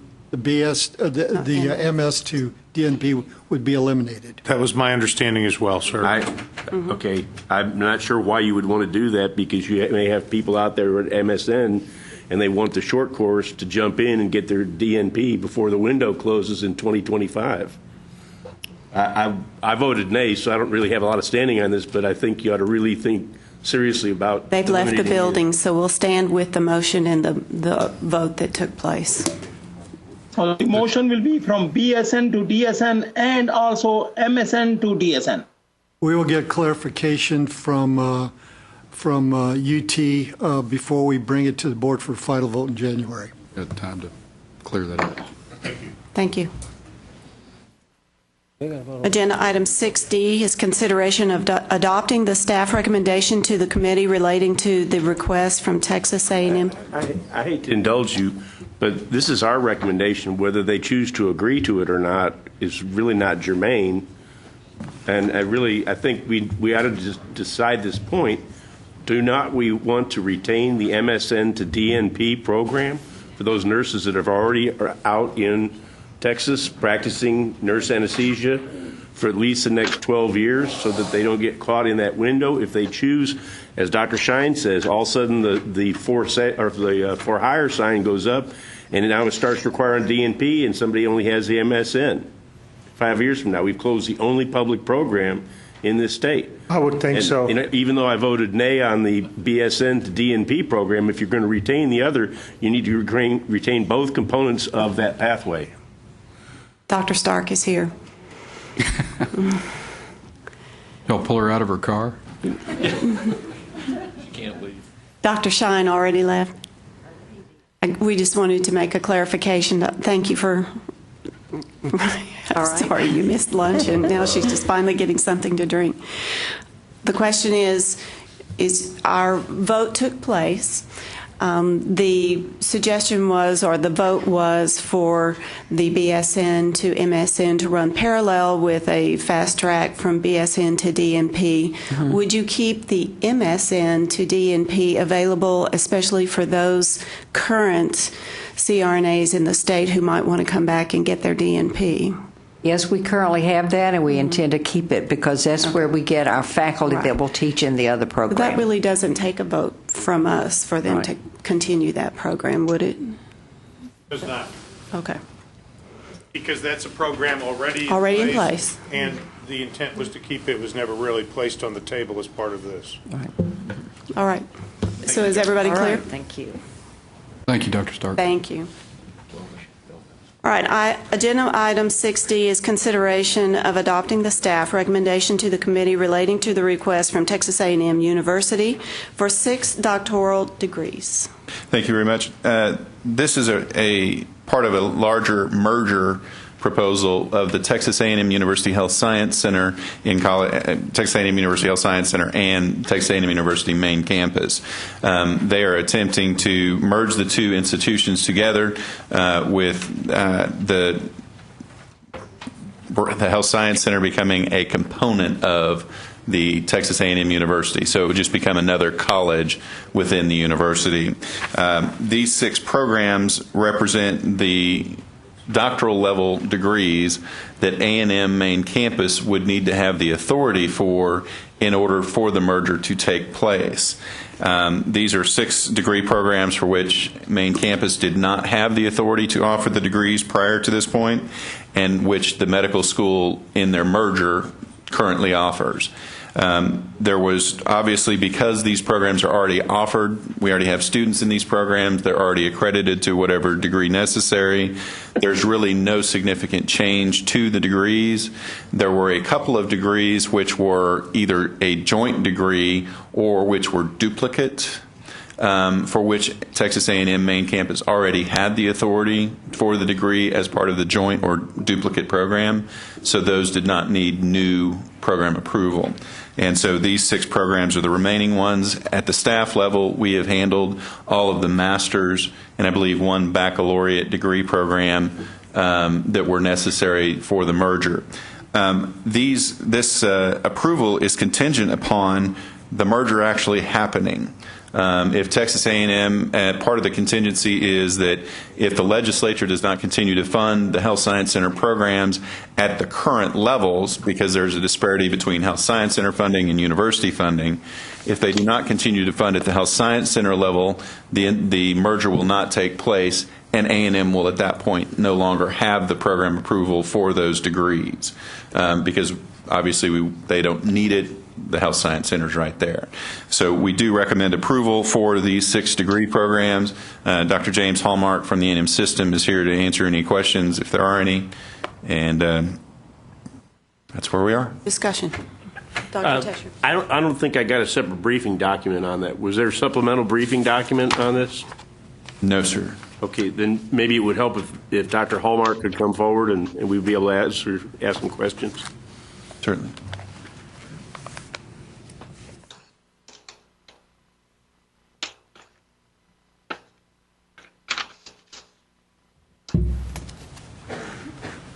Good afternoon.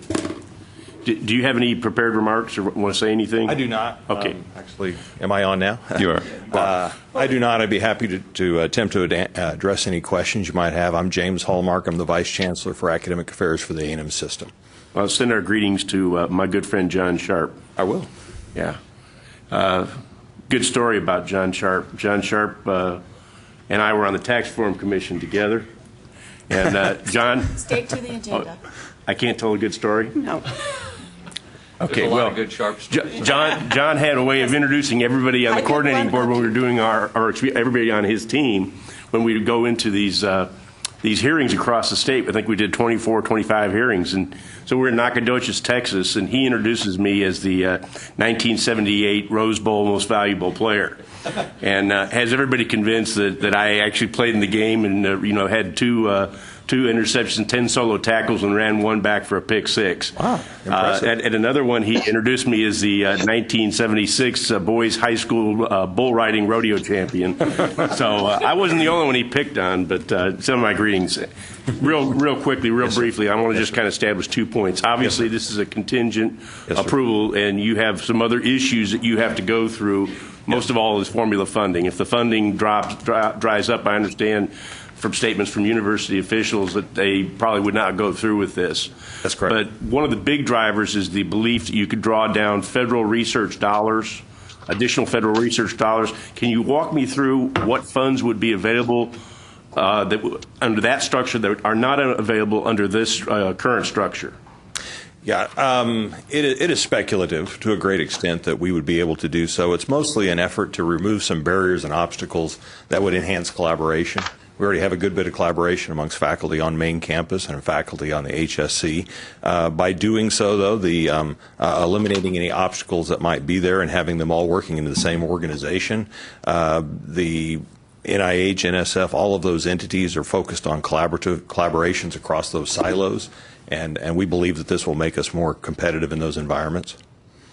So under the current structure, you have a health science center. You have, a president of the health science center? That's correct. An interim president currently. An interim president currently. And then you obviously have the deans of the various schools, the medical school dean, the nursing school dean, et cetera. That's correct. Where is the hierarchy going to be within that? Who would those deans now answer to under this new model?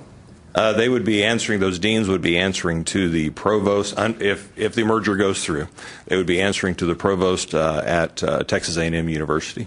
And not to the president? Well, ultimately to the president, yes. But they would go through the provost? There will be an executive vice president that is over the health science entity.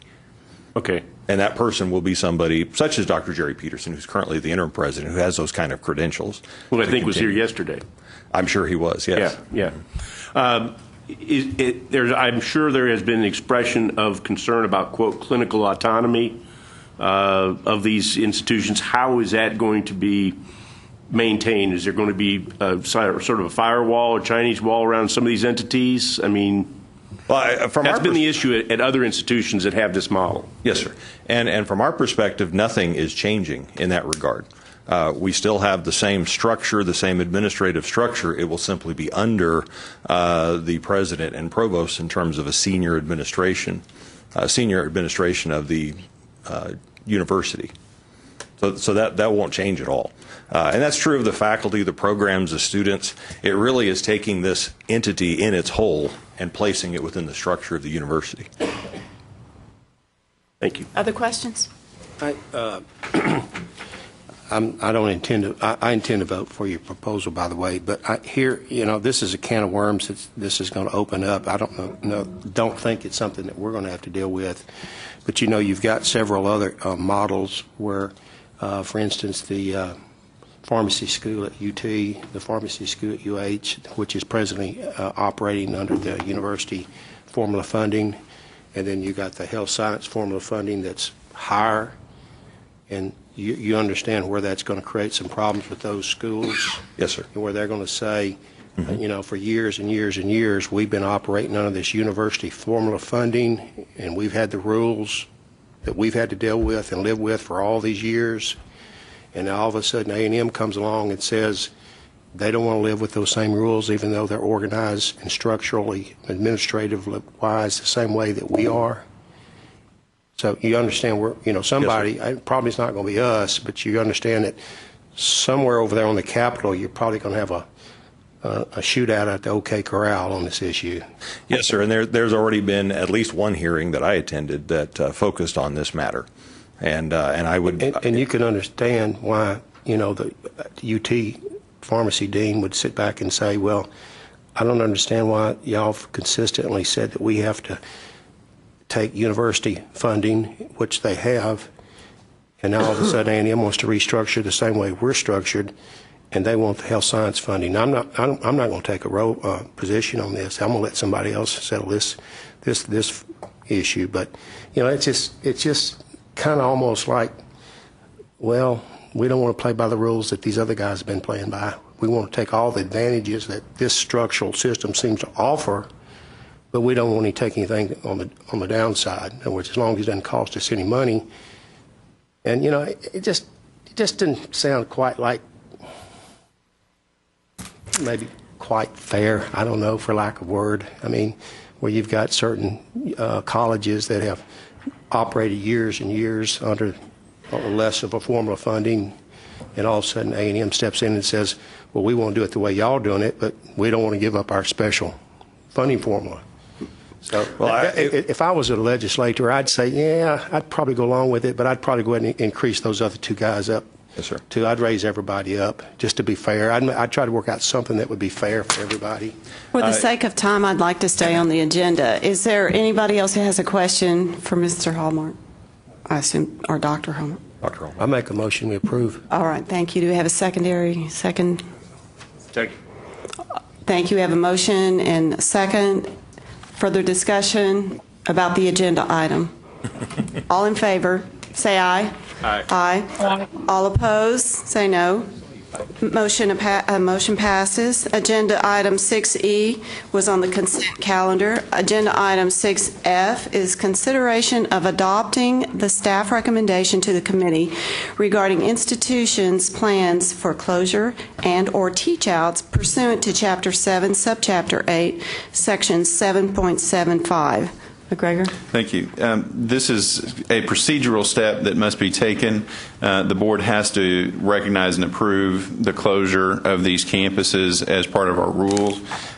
These institutions have worked not only with their accreditors, but with us and the students to ensure that students have opportunities to complete their degrees or to transfer to another entity or institution in order to complete their degrees based upon the closeouts. And as you can see, these 4 institutions, University of Phoenix is proposing the closure of 6 institutions, and the others are closing as indicated. We have worked with these institutions, and we are convinced that they are doing everything they can to ensure that students have continuity to complete their degree, and that they are working to minimize the impact on the students. And we do recommend approval of these closures, and appreciate your consideration. Questions? Recommend approval. Second. We have a motion and a second. Any discussion? The motion is all in favor? Aye. Opposed? Aye. Thank you. Motion passes. Agenda item 6G, 6... Excuse me, may I log off if it's okay with you, Janelle? Yes. May I log off? Durga, we thank you so much for joining us. It's about 2 o'clock over there. I know. We do have a quorum. We have 3. It's time for yoga, Durga. Yes. Thank you, Durga. See you in January. Bye. Agenda items 6G, 6H, and 6I were on the consent calendar. Agenda item 6J is consideration of adopting the staff recommendation to the committee relating to issuance of requests for applications and awarding of grants for the Texas Science, Technology, and Engineering and Mathematics Challenge Scholarship Program. McGregor? Thank you very much. As you may recall, this year we did work with TG on the development of the T-STEM scholarship program for community and technical colleges. We had 7 institutions that participated and appropriated approximately $3 million. We have $5.5 million left in that funding for TG, from TG for this year of the biennium. What we would like to do is go ahead and get approval for the posting as well as the approval to fund institutions that submit and are eligible, so that we can go ahead and get the funding out and without waiting until January to complete, waiting beyond January to complete the allocation process. And these are specific individual scholarships to students at the community and technical college level who are in fields related to science, technology, engineering, and math. And this was a significant initiative that the Commissioner and others have supported very strongly. And so we do support authorization for this. Move approval. Second. We have a motion and a second. Is there any discussion? If not, all in favor, say aye. Aye. All opposed, say no. Motion passes. Agenda item 6K is consideration of adopting the Commissioner's recommendation to the committee relating to Consolidated Annual Program Evaluation Report. Robin Zanuga, Senior Program Evaluator in Planning and Accountability, will provide us with information about this report.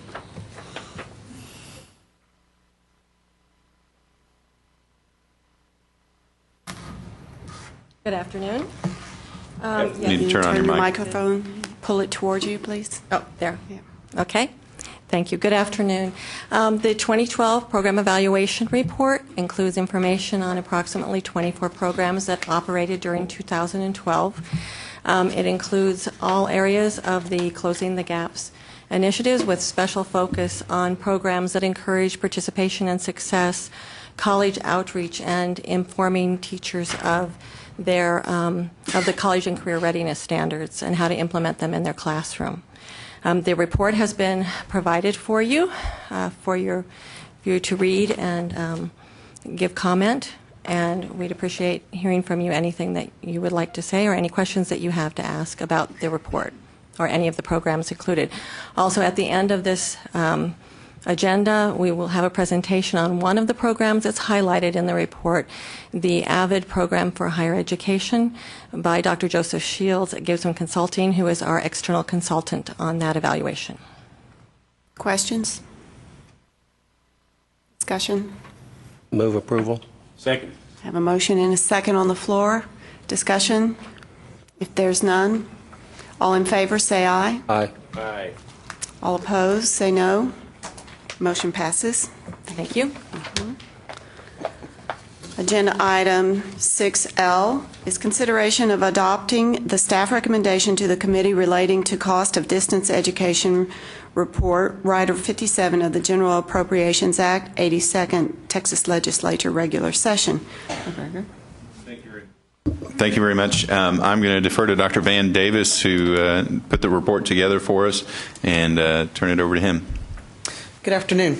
This is a report that was done as directed by the General Appropriations Act. It asked the coordinating board, in fact, it directed us to use new and existing data, including performance measures, ongoing research studies, and survey data to evaluate probable student outcomes for online degree plans identified by the institutions. The institutions were required to identify what they considered to be their four most popular online degree plans and provide us with the estimated cost of offering those programs for 5 years. So they had to determine what their four most popular programs were and then what the cost would be to place those online.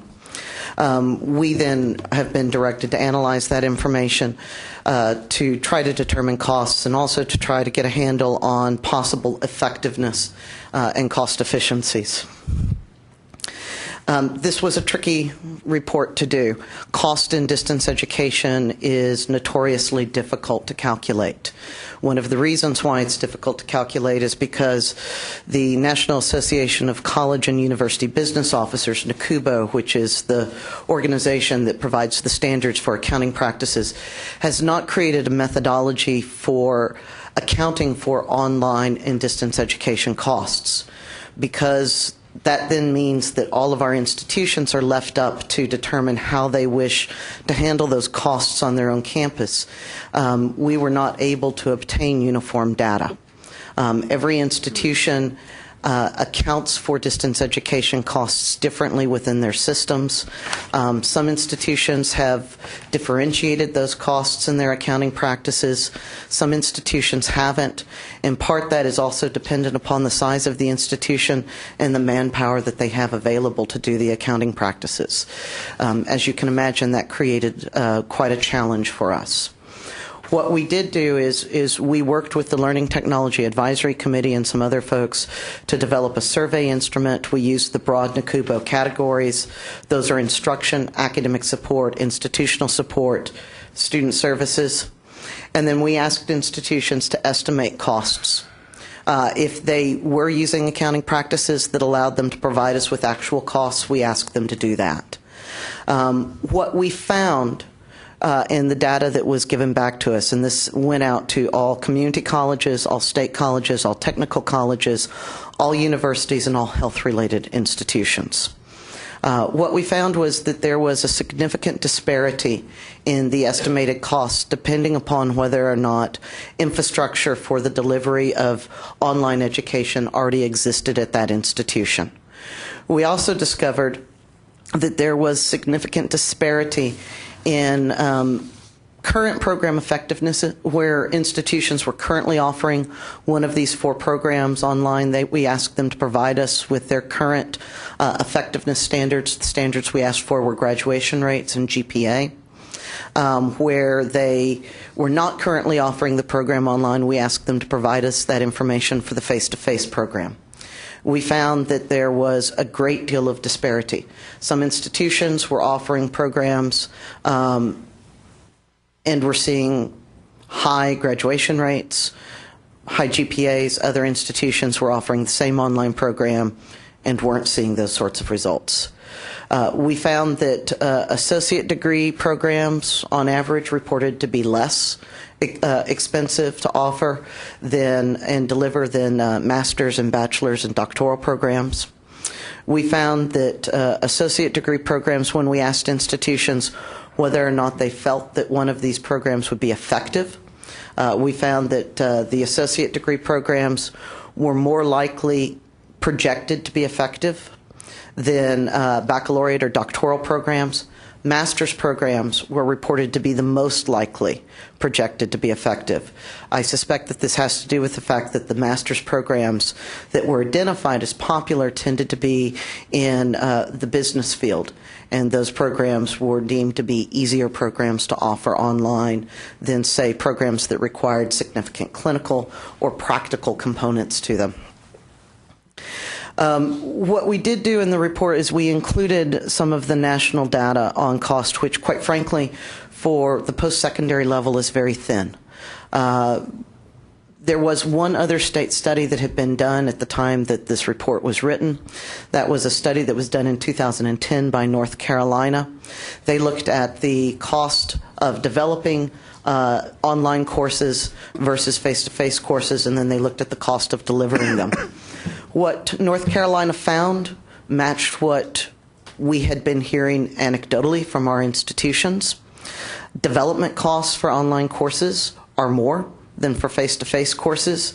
And the thing that I think is probably most important from the graphic on this slide for you to take away is that, first of all, there's significant instructor costs regardless of how you do this. Secondly, in developing online courses, you have an additional significant expense in instructional support. Those are usually instructional designers that can help the faculty member who has the content knowledge with the development of effective practices for online delivery. The other thing to notice here as well is that facility costs in the case of development in North Carolina were the same regardless of whether it was online or face-to-face. Where things do become a little bit different is in course delivery. I think that the general assumption oftentimes is that it's cheaper to deliver online courses. That is oftentimes not the case. What North Carolina found was that they believed that there was not a statistically significant difference in delivery costs. In part, this is because if you look at the instructional costs, which is the blue portion of that bar, you'll see that the instructional costs are virtually identical. The reason why is because most of the time an online education course is delivered in a very similar instructional format as a face-to-face course. And the places where we might be able to see cost effectiveness then are things like being able to consolidate course offerings, being able to be involved in purchasing consortia, distributive delivery consortia, and those things are oftentimes not yet incorporated by a number of institutions. We developed several preliminary recommendations.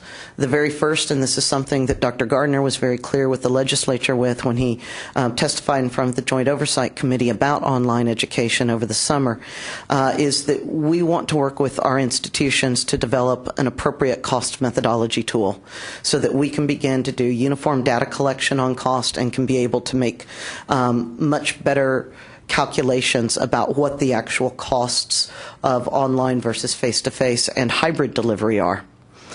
We also believe institutions should be encouraged to create and join purchasing consortia. Many of them are using, and there's a section of the report that talks about the learning management systems. Many of our institutions are using the same learning management system with drastically different costs associated with that in terms of the licenses that they're paying. We believe that institutions should be encouraged to explore and develop distributed delivery systems. Some of our institutions are already doing that. We have the Virtual College of Texas. On the community college side, the Texas A&M University system has been piloting a distributive delivery system as well, where institutions join together. Some institutions offer one course, other institutions offer other courses. Students can enroll in either institution so that not every school is having to develop out and offer the same courses. We also believe that we need to, working with our Learning Technology Advisory Committee, begin to develop standards for assessing online teaching effectiveness. There are some national standards that we can work off of. Again, though, that's not uniform across the state right now. The reason for this recommendation is if we're going to look at the expansion of online programs, it makes the most sense for us to make sure that the programs that are the most effective, or the institutions that are doing distance education, in this case online delivery, the most effectively, are the ones that we begin to work with. So we've recommended preliminarily that institutions that are not able to effectively offer a face-to-face program in the field probably are not going to be the best bets and should not be given authority to offer an online program in that field. And additionally, if an institution is not able to effectively offer its existing online programs, then we should not look at allowing them to offer additional programs until we're satisfied with effectiveness. And then finally, that we look at developing online programs in those areas that have the greatest state need, using the regional education report, and then focusing on whether or not we seem to have adequate programs there that exist already that can be expanded rather than the development and addition of new programs. Thank you very much. Any questions? I have a question. I didn't see in there where you covered the cost to the student. No, ma'am. The report actually only asked us to look at operating costs. Costs for students vary considerably. One of the factors that is the most significant in that is whether or not an institution charges a technology or a distance education fee. Most of them do. Most of them do, yes, ma'am. And many of them, some of them have begun to waive fees associated with on-campus services for those students that they know are not on campus. The challenge there, and I've had several conversations with universities around the state about this, the challenge is that increasingly the students that are taking online courses are the students that actually live on the campus. And so it becomes much more difficult to be able to ascertain from semester to semester for some of the institutions whether or not it's appropriate for a student to be charged, say, the student activity fee, because just because they're in online classes that semester, they actually might still be living on the campus. But you're right. One of the most considerable expenses for students are the technology fees right now. It's been about 10 years ago. I took some courses through the UT system online, and I was shocked at how much, you still paid the regular tuition, but there were hundreds of dollars tacked on. Yes, ma'am. For fees because I was taking these distant courses, and it ended up being much more expensive than if I had gone to the campus and taken the courses. So, yes, David? Van, this isn't in your report, but there's been a lot of talk about MOOCs. Mike, is your mic on? Yeah, I'm just not talking loud enough. Thank you. There's been a lot of talk about MOOCs, and some people are still trying to figure them out. I'm wondering if related to this question and your comment about the faculty, is there some potential? I know we had one long conversation with Coursera, but do you see any potential in terms of using that approach to reduce the cost for students, reduce the cost for at least faculty in the same way that it's typically used in the classroom? I think that where we have the potential to begin to see decreases in instructor costs is where we can begin to work with more of a coach master instructor model. We have some institutions that are already doing that. Lamar does that with a number of its Masters of Education programs. The program that I'm working on with A&M Commerce and South Texas College that we've received the EDUCAUSE grant for is doing that as well. And I know in the discussions we had with Dr. Nying, who's one of the co-founders of Coursera, this is increasingly their model. The idea is that you have one instructor who develops the course materials, who's the instructor of record, but then you use folks to basically work as tutors, as coaches. When I was in graduate school, that was the role that teaching assistants played. They don't have to have the doctoral degree. They still have to have some subject knowledge, but the idea is that they're not primarily and directly responsible for the development of the content. Their job is to help students work through the materials. That model can lead to a decrease in instructional costs, and it's a model that really, in essence, most of our large universities are already using in their face-to-face introductory level courses. That can be done online, and I think there's some interesting possibilities for that. And that, I do believe, would begin to reduce that instructional cost. That, right now, regardless of whether you're doing it face-to-face or online, more often than not, the instructional cost continues to be the largest expense for delivery of instruction. And it changes, as you can saw with this North Carolina data. There's relatively no change. I looked at some data done as a part of a dissertation at the University of Tennessee, looking at a subset of courses done at the University of Tennessee system. They actually saw that the instructional costs increased over the course of 7 years of online delivery. You would expect to see some increase as the program grows, but probably not the extent to which they actually saw the increase in cost. So I do think looking at distributed models, looking at ways of using instructors of record, and then solid coaching models could be one way of leveraging the technology to reduce instructional cost for courses and institutions that believe that that's appropriate for the degree program. Questions, comments? Van, the scope of the study that the legislature asked for may not include it, but I think, and I don't know whether this was part of what North Carolina did, but I think that we should be comparing costs against the full range, including best practice online, because there's everything under the sun out there in terms of what online delivery means. And a lot of these costs, I think, are driven by antiquated, inefficient attempts at putting what's in the classroom online.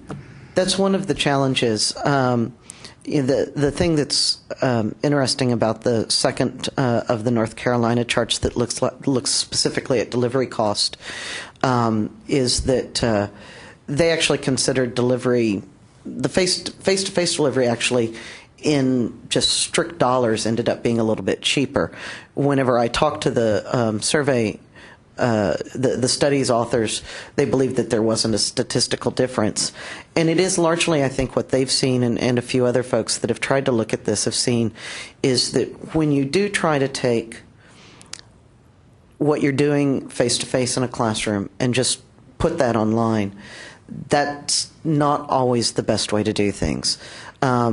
That also, though, what that means, though, is that when you're developing new online programs, there is going to be considerable upfront cost, especially if you're going to really begin to look at how do you develop pedagogical practices that are going to be appropriate for the online delivery of the information. And that means using those instructional technologists, because those are areas that faculty really aren't familiar with. I think that cost can be recouped after time, but we do need to understand that it can be a very significant upfront cost. And it does mean using different technologies. Some of our institutions that have significant online programs may be in a better place because they already have some of those technologies in place. Some of our institutions, whenever you look at the cost differences, the disparities of the projected costs that were reported to us. Oftentimes, the very large projected costs correlated to an institution that was not doing much in the way of online delivery, and therefore they had very large infrastructure costs that they were going to need to deal with in order to have the instructional technologist specialists, the licenses, et cetera. I mean, there are half a dozen things I can think of that would drop the cost immediately. Instructional costs are the same, apparently, because they're not leveraging the faculty and using one online faculty member to teach all the sections. There are a lot of reasons that could be, but what I would encourage is, I think you alluded to this in your recommendations. First is we need a better apples-to-apples way of measuring these costs, but we also, that needs to include taking into account all relevant, both on-campus and offline costs, like freeing up class space. Mm-hmm. Is there a cost of space element in the online cost calculation? I bet not. I mean, in the on-campus calculation. And then secondly, once we have that measurement, that better apples-to-apples measurement process in place, then I think we need to go back and capture some of those best practice, who's doing this better than anybody, cost figures. And I bet it'll be pretty astounding. One of the things that was interesting, there was a dissertation done at the University of Texas. I mean, there's very, very, very little literature nationally on post-secondary distance education costs.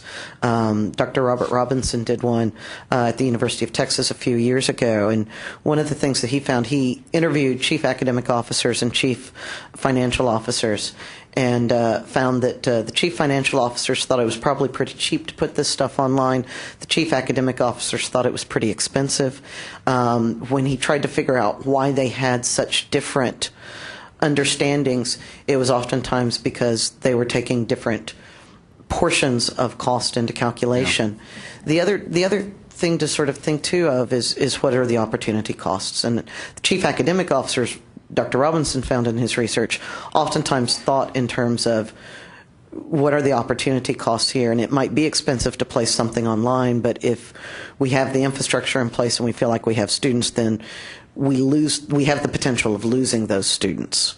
So there's also that different way of looking at cost at the institutions, it appears. Well, with so little published in this topic area, I see the opportunity, Van, for you to write a paper over the next year or two that will no, I've got plenty for him to do, I promise. Other questions there's a or big comments? publishing opportunity. If not, is there a motion? Second? This is a motion to adopt the staff report? Yes. I move. And forward it to the legislature? Yes. Second. There's a motion and second. Is there more discussion? If not, all in favor say aye. Aye. Aye. All opposed say no. Motion's approved. Agenda item 6M is consideration of adopting the staff recommendation to the committee relating to the sixth report on the timely graduation incentive pilot project. McGregor. Thank you very much. This is a report that Dr. Catherine Parsono has worked on for the last few years. It's mandated by the legislature as part of an ongoing pilot program to try and increase four-year graduation rates across our institutions.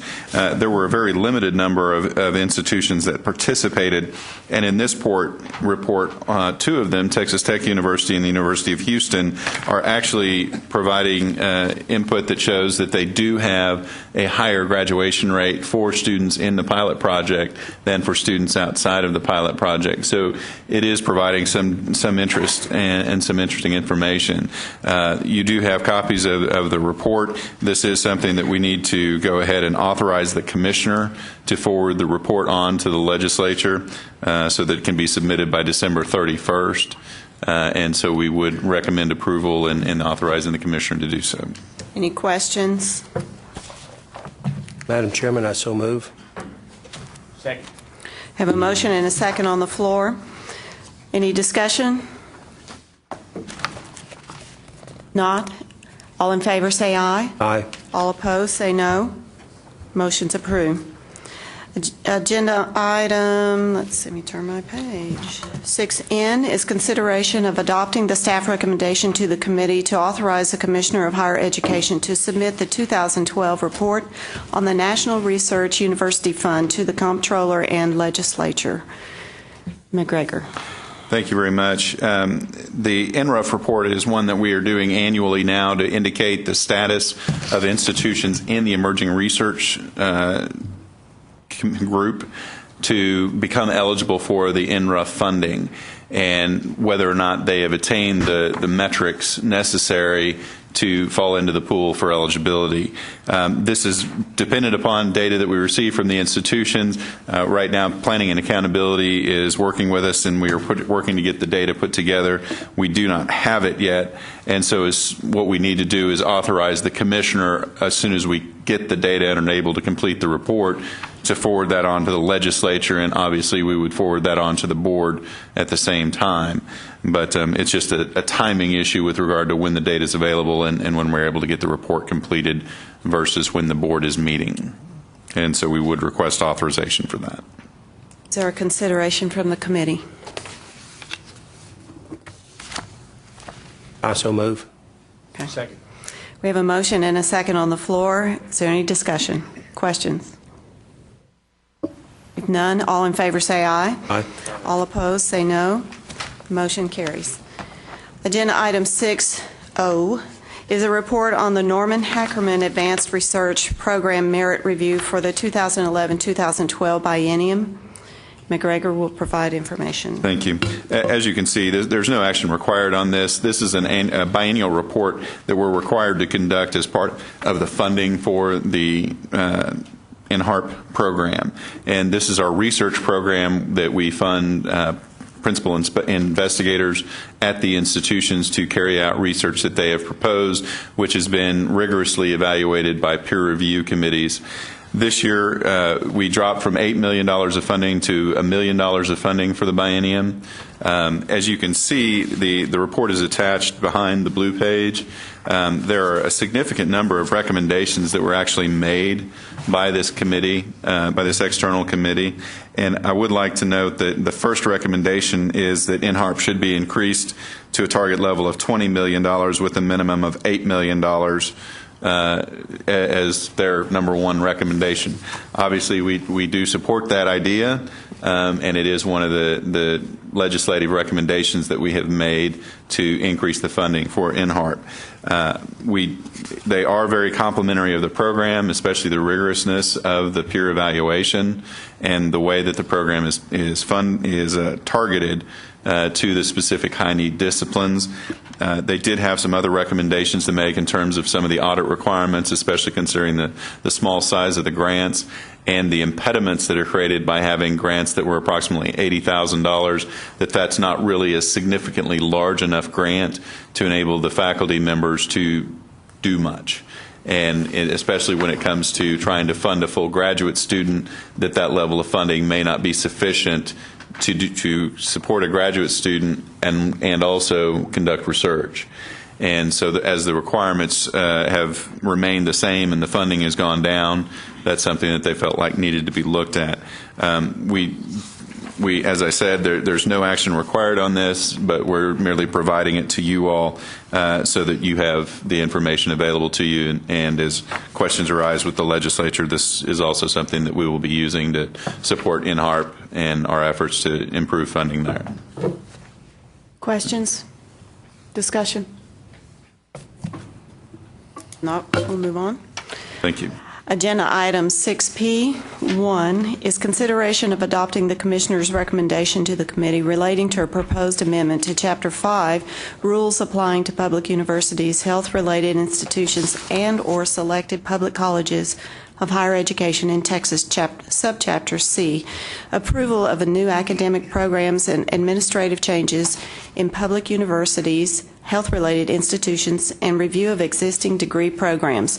Section 5.46 of Board Rules concerning a reference to the delivery of doctoral programs through distance education and/or off-campus instruction. McGregor.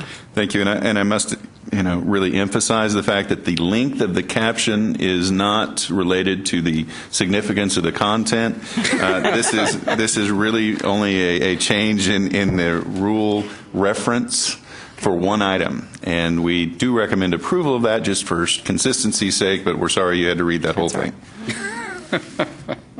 Questions? Discussion? Is it clear what we're voting on? I so move. Second. Thank you. We have a motion and a second. Any other discussion? If not, all in favor say aye. Aye. Aye. All opposed say no. Motion is approved. Agenda item 6P2 is consideration of adopting the Commissioner's recommendation to the committee relating to proposed amendments to Chapter 7, degree granting colleges and universities other than Texas public institutions, Subchapter A, General Provisions, Sections 7.3 through 7.8, 7.10 through 7.12, and 7.14 of Board Rules concerning definitions and requirements placed upon degree-granting colleges and universities other than Texas public institutions. Thank you. Again, these are a number of revisions to our Chapter 7 rules, which relate to the for-profit and nonprofit private institutions from other than the ICUT schools, basically. And what we're trying to do is make some clarifications to our definitions. We're also trying to clarify a number of items, such as in 7.4, differentiating between institutional assessment and program evaluation, so that we understand the difference between an accreditor review and one that's more programmatic. There are also a number of items where we're simply trying to reduce the amount of bureaucratic burden on the accreditors that we recognize, so that there is less reporting they have to do to us, but only when they only need to report to us on certain things when there's a change in their relationship or their recognition by the Department of Education, which makes it a little bit easier so that they're not continually sending us the same report year in and year out. There were a number of comments that were received. We actually accepted the recommended changes to all of the comments, and we did accept them because they made valid points, and we felt like they were consistent with what we were trying to do and just made it a little cleaner. We do recommend approval of these, and certainly if there are any questions, Kathy Mayert, who is a relatively new staff member in our division and is just so happy to be here and would really like to answer questions. So if there are any, we'll be glad to bring her up. Any questions? She didn't look very happy. Discussion? So is the comments received and the changes, are those reflected in italics? Is that how I would Yes, sir. read that? Okay. Move approval. Second. The motion is second. Are there any discussion? If not, all in favor say aye. Aye. All opposed say no. Motion's approved. Agenda item 6P3 is consideration of adopting the Commissioner's recommendation to the committee relating to a proposed amendment to Chapter 9, Program Development in the Public Two-Year Colleges, Subchapter E, Certificate and Associate Degree Programs, Section 9.93 of Board Rules concerning presentation of requests and steps for implementation of new degree and certificate programs in career technical workforce education. Thank you. Again, this is merely following up on our low-producing program changes. We had made a change in the baccalaureate and master's and doctoral programs to limit institutions' ability to go through the automatic proposals for bachelor's and master's, which are much more streamlined. If they're in an area where they closed a low-producing program within the last 10 years, we said that they could not go through the expedited process but had to go through the full proposal.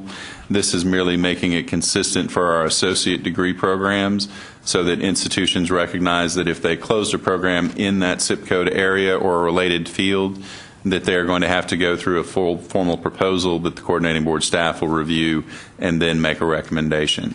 And so we do recommend approval. As you can see, there were no comments received on this item, and we'll go from there. Questions, discussion? I move that we adopt. We have a motion.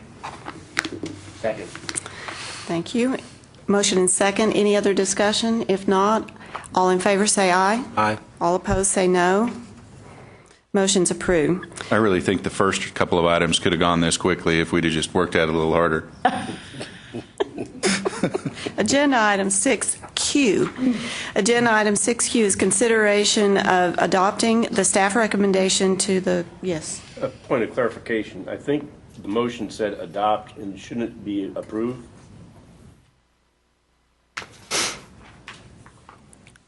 I make a motion we approve. Approve. I mean, can we clarify that his motion was to approve? The recommendation, to approve the recommendation. Okay. Correct. All right. We have a second. All in favor say aye. Aye. Aye. All opposed, no. The motion passes.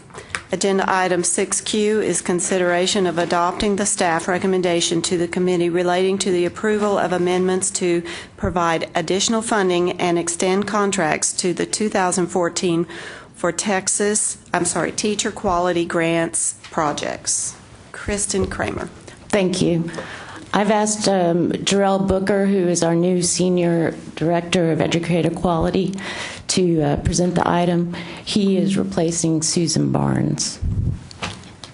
Good afternoon, Madam Chair, members of the committee. Like she said, my name is Jarrell Booker. This is my first time before you, so I'm excited, and it's also my birthday, so it's a 2 for 12-12-12. Yeah. And I get to testify. Happy birthday to you. But I am here to recommend approval of our continuation grants for the teacher quality grants, Title II, Part A, the federal money. Back on September 12th, you gave us authorization to do continuation grants and extend those grants, or 35 grants. I'm here before you today to ask for approval of the 35 continuation grants. And from that standpoint, they're both on math. They're all on math and science, improving teacher content and pedagogy. We're excited about the project, and we're excited to have these grants continue so we can evaluate them fully after they're completed. What's the time extension? Another year. One more year, 12 months. That's correct. Okay. Any discussion or questions? Yes, you will still be here in a year. I thought it all ends in 9 days. It's his birthday. Let's don't keep him. There a second? Second. Any other discussion? All in favor say aye. Aye. All opposed say no. Motion. Can't vote. Oh, yes, a comment. Yes. I want to say we're very lucky that Gerald has joined us. He was at TEA for a number of years. It's very well known in terms of teacher education in the state of Texas and other parts of the country. And would also like to congratulate Kristen, who's just been promoted to senior director. So these are the two senior directors now in Judy Laredo's division. Excellent. It's not a reflection of age. I'm the only one that qualifies for that. But. You're so kind. Excellent. Well, thank you very much. Thank you. I take this opportunity to say that December 12th, 2012, 12-12-12 is also 12th Man Day. You couldn't help yourself. You just had to say it, didn't you? I had the email. I don't blame you a bit. Oh, yay. It's a great 12-12-12 for 12. We should have all stood through the whole meeting. Moving on. Bend over, excuse yourself. If it hadn't been Gerald's birthday. In respect of everyone's time, agenda item 6R was on the consent calendar. Agenda item 7 is a presentation of the evaluation of the advancement via individual determination for higher education program conducted by Gibson Consulting. Kristen Kramer. Thank you. Madam Chair, Board, I've asked Claudette Jenks, who is the Program Director overseeing AVID, to give a very brief 1-minute overview of the AVID program for higher education, in part because many of you are so new, you may not be aware of the work of AVID. And thereafter, then Joseph Shields will give a also brief evaluation report. Thanks. Thank you. Good afternoon. For those of you unfamiliar with AVID, it is a college readiness program targeting first-generation and academically at-risk students, primarily in secondary education. In 2010, the coordinating board contracted with the Avid Center to develop a post-secondary model and piloted that program in 11 higher ed institutions in Texas. 3 of those were HBCUs. The Avid post-secondary program is a collaborative effort between the coordinating board, Avid Center, and the higher ed institutions to systemically address the goals of increased learning, persistence, completion, and success beyond college.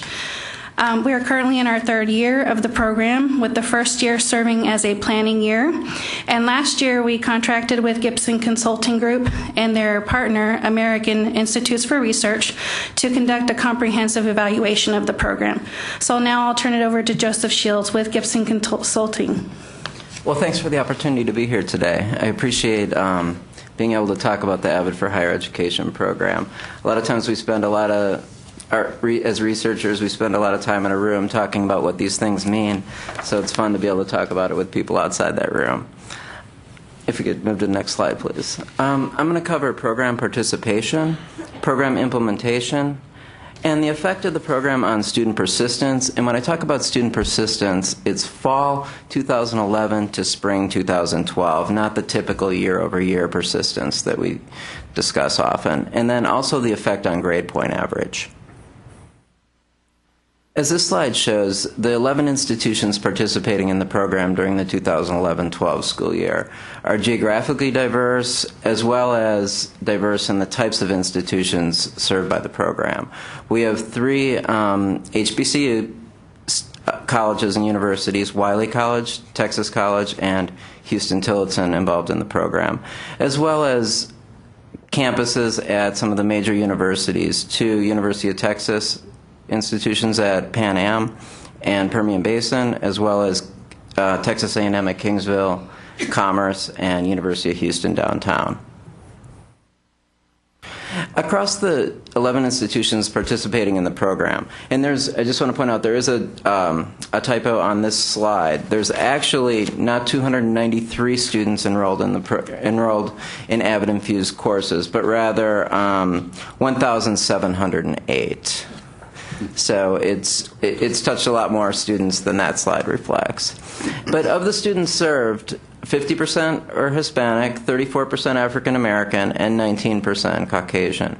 59% of the students served through the program had neither a parent graduate from a 2 or a 4-year university, and 26% reported that they are working part-time or full-time jobs while attending school. So it seems to be, excuse me, hitting a population of need. And 823 staff, faculty, and tutor mentors participated in Avid-related professional development activities during the 2011-12 school year. 269 tutors or mentors participated in the program, and they served over 22,000 students through tutoring. And they tutor Avid cohort students as well as any other students that come into the tutoring centers across the institution. So while the Avid program touches those students that are involved in Avid Infused freshman seminars or first-year experience courses, they also are able to impact other students across the university, not just freshmen, sophomores, juniors, because those tutors are trained in different techniques for working with struggling students. And in terms of findings, well, starting with implementation, this was the first year that these particular institutions, these 11 institutions, began serving students with the Avid approach. And by and large, most of the nuts and bolts pieces of the program were in place. Avid liaisons who serve as the project manager on site and help to oversee the implementation of the program, they were all in place. Active site teams were in place at each of the 11 institutions, and they were functioning, meeting regularly, and discussing issues about implementing the program at their schools. An Avid Center was established on each campus. And what we mean by Avid Center is a place where students go for tutoring and mentoring support, a place where they can get supplemental instruction sessions. Sometimes they meet for group study. So it's a place where students can come. And again, it's not just the freshman students that go to the centers. It's students across the universities and colleges. The Avid Infused first-year experience courses were designed and offered at each of the 11 institutions. And what they involve, when I say Avid infused, is there are more active learning, collaborative learning environments in those courses than the traditional lecture-oriented courses. Participation in Avid professional development was fairly strong across each of the institutions as well. Each institution sent a team to the 2010 and 2011 Summer Institutes in Dallas, and those were 5-day broad professional development to give them a better understanding of what Avid was and how to implement it at their campuses. And at those institutes, they also worked on their campus site team work in terms of trying to figure out how they wanted this particular program to integrate with other student success programs and how it might work at their particular schools. They also participated in on-site professional development provided by Avid consultants. So, a total of 800 and some odd folks across each of these institutions. So there was a fairly high involvement in the professional development, and in our 2012 survey, the feelings about the professional development were relatively positive.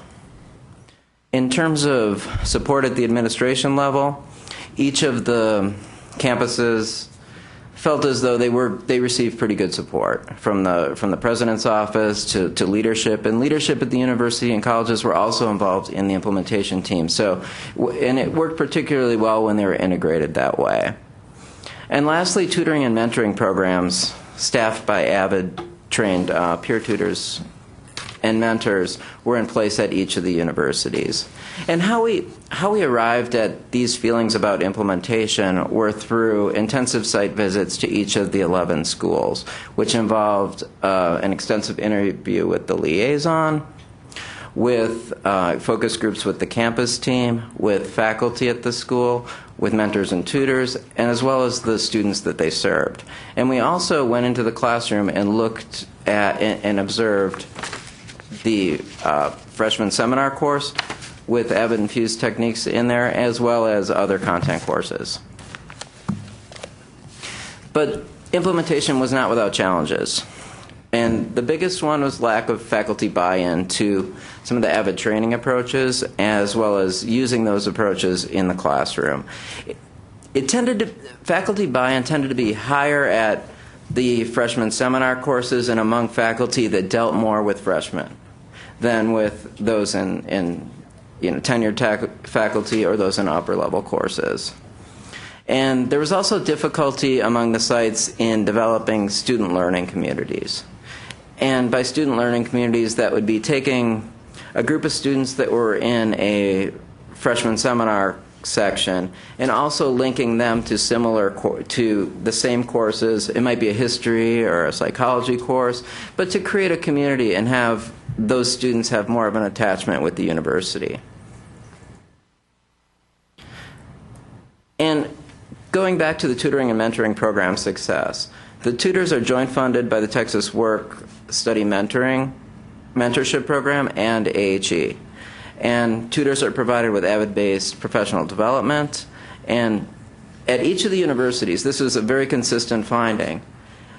When asked about what part of the program was having the greatest impact for them, they consistently cited the tutoring and mentoring programs. And a lot of them were in place prior to this program, but the difference was they had received different professional development, which they felt made those tutors more effective to the students coming into the centers that they worked with.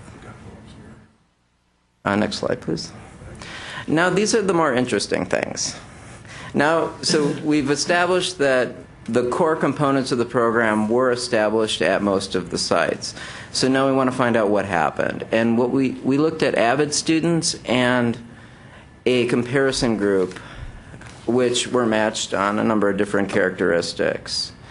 And what this slide shows is overall there was a small but significant effect across all of the institutions.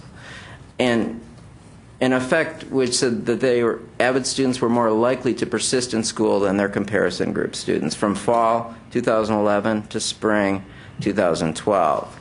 But there was a lot of variation in the institutions. Like for instance here, Wiley College, Avid students were 36% more likely to persist in school than their comparison group counterparts. It was 23% more likely to persist at Houston-Tillotson and 14% more likely to persist at Texas College. And UT Pan Am also had a significant effect, which AVID students were 8% more likely to persist from fall to spring than their comparison group counterparts.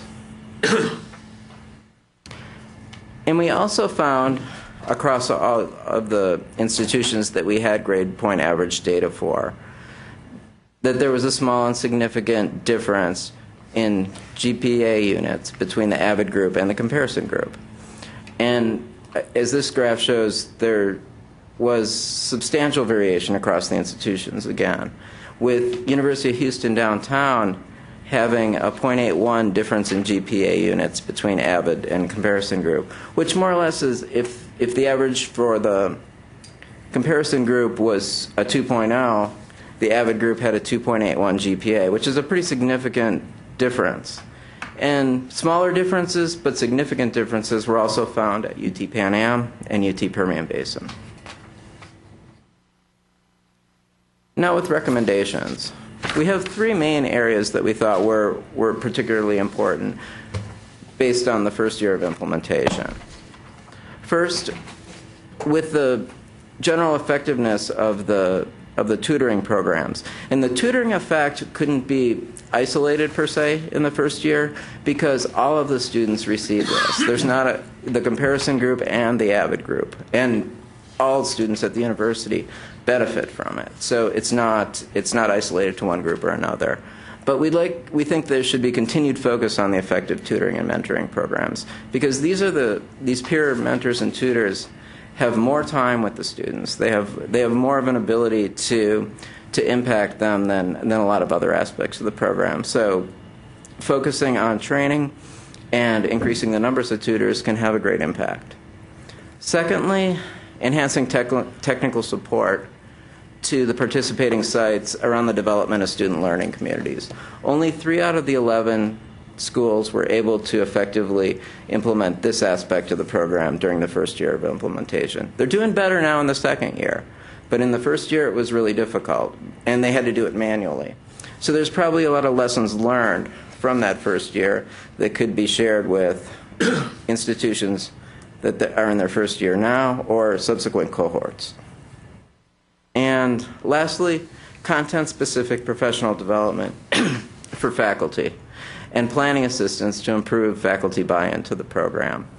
Buy-in's, like I said, buy-in's pretty good among the freshman seminar instructors, but not so much among the more tenured faculty at the universities and colleges.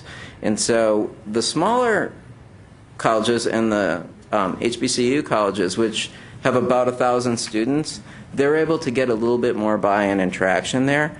And some of the colleges and universities also find that they have pockets. There might be a department, like the College of Ed is one that is often cited as having a little bit more traction with faculty being open to using different instructional approaches, but other departments not interested in it.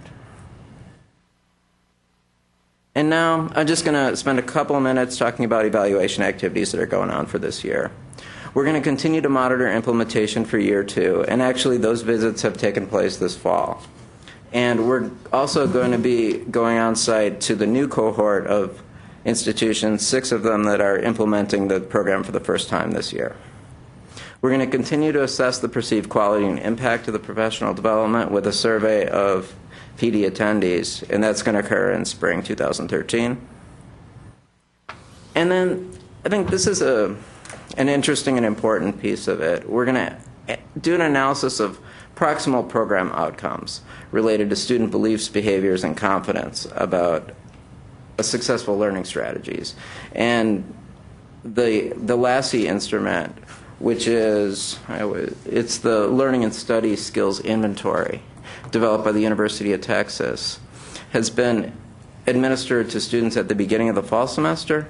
It'll be administered at the end of the fall semester, and then again in the spring, to see what the impact is of the AVID program on it. And we have a comparison group of AVID and non-AVID students, and they vary differently at different universities and colleges, but Primarily, the difference tends to be whether or not they're in a Avid Infused first-year experience course or whether they're in a learning community.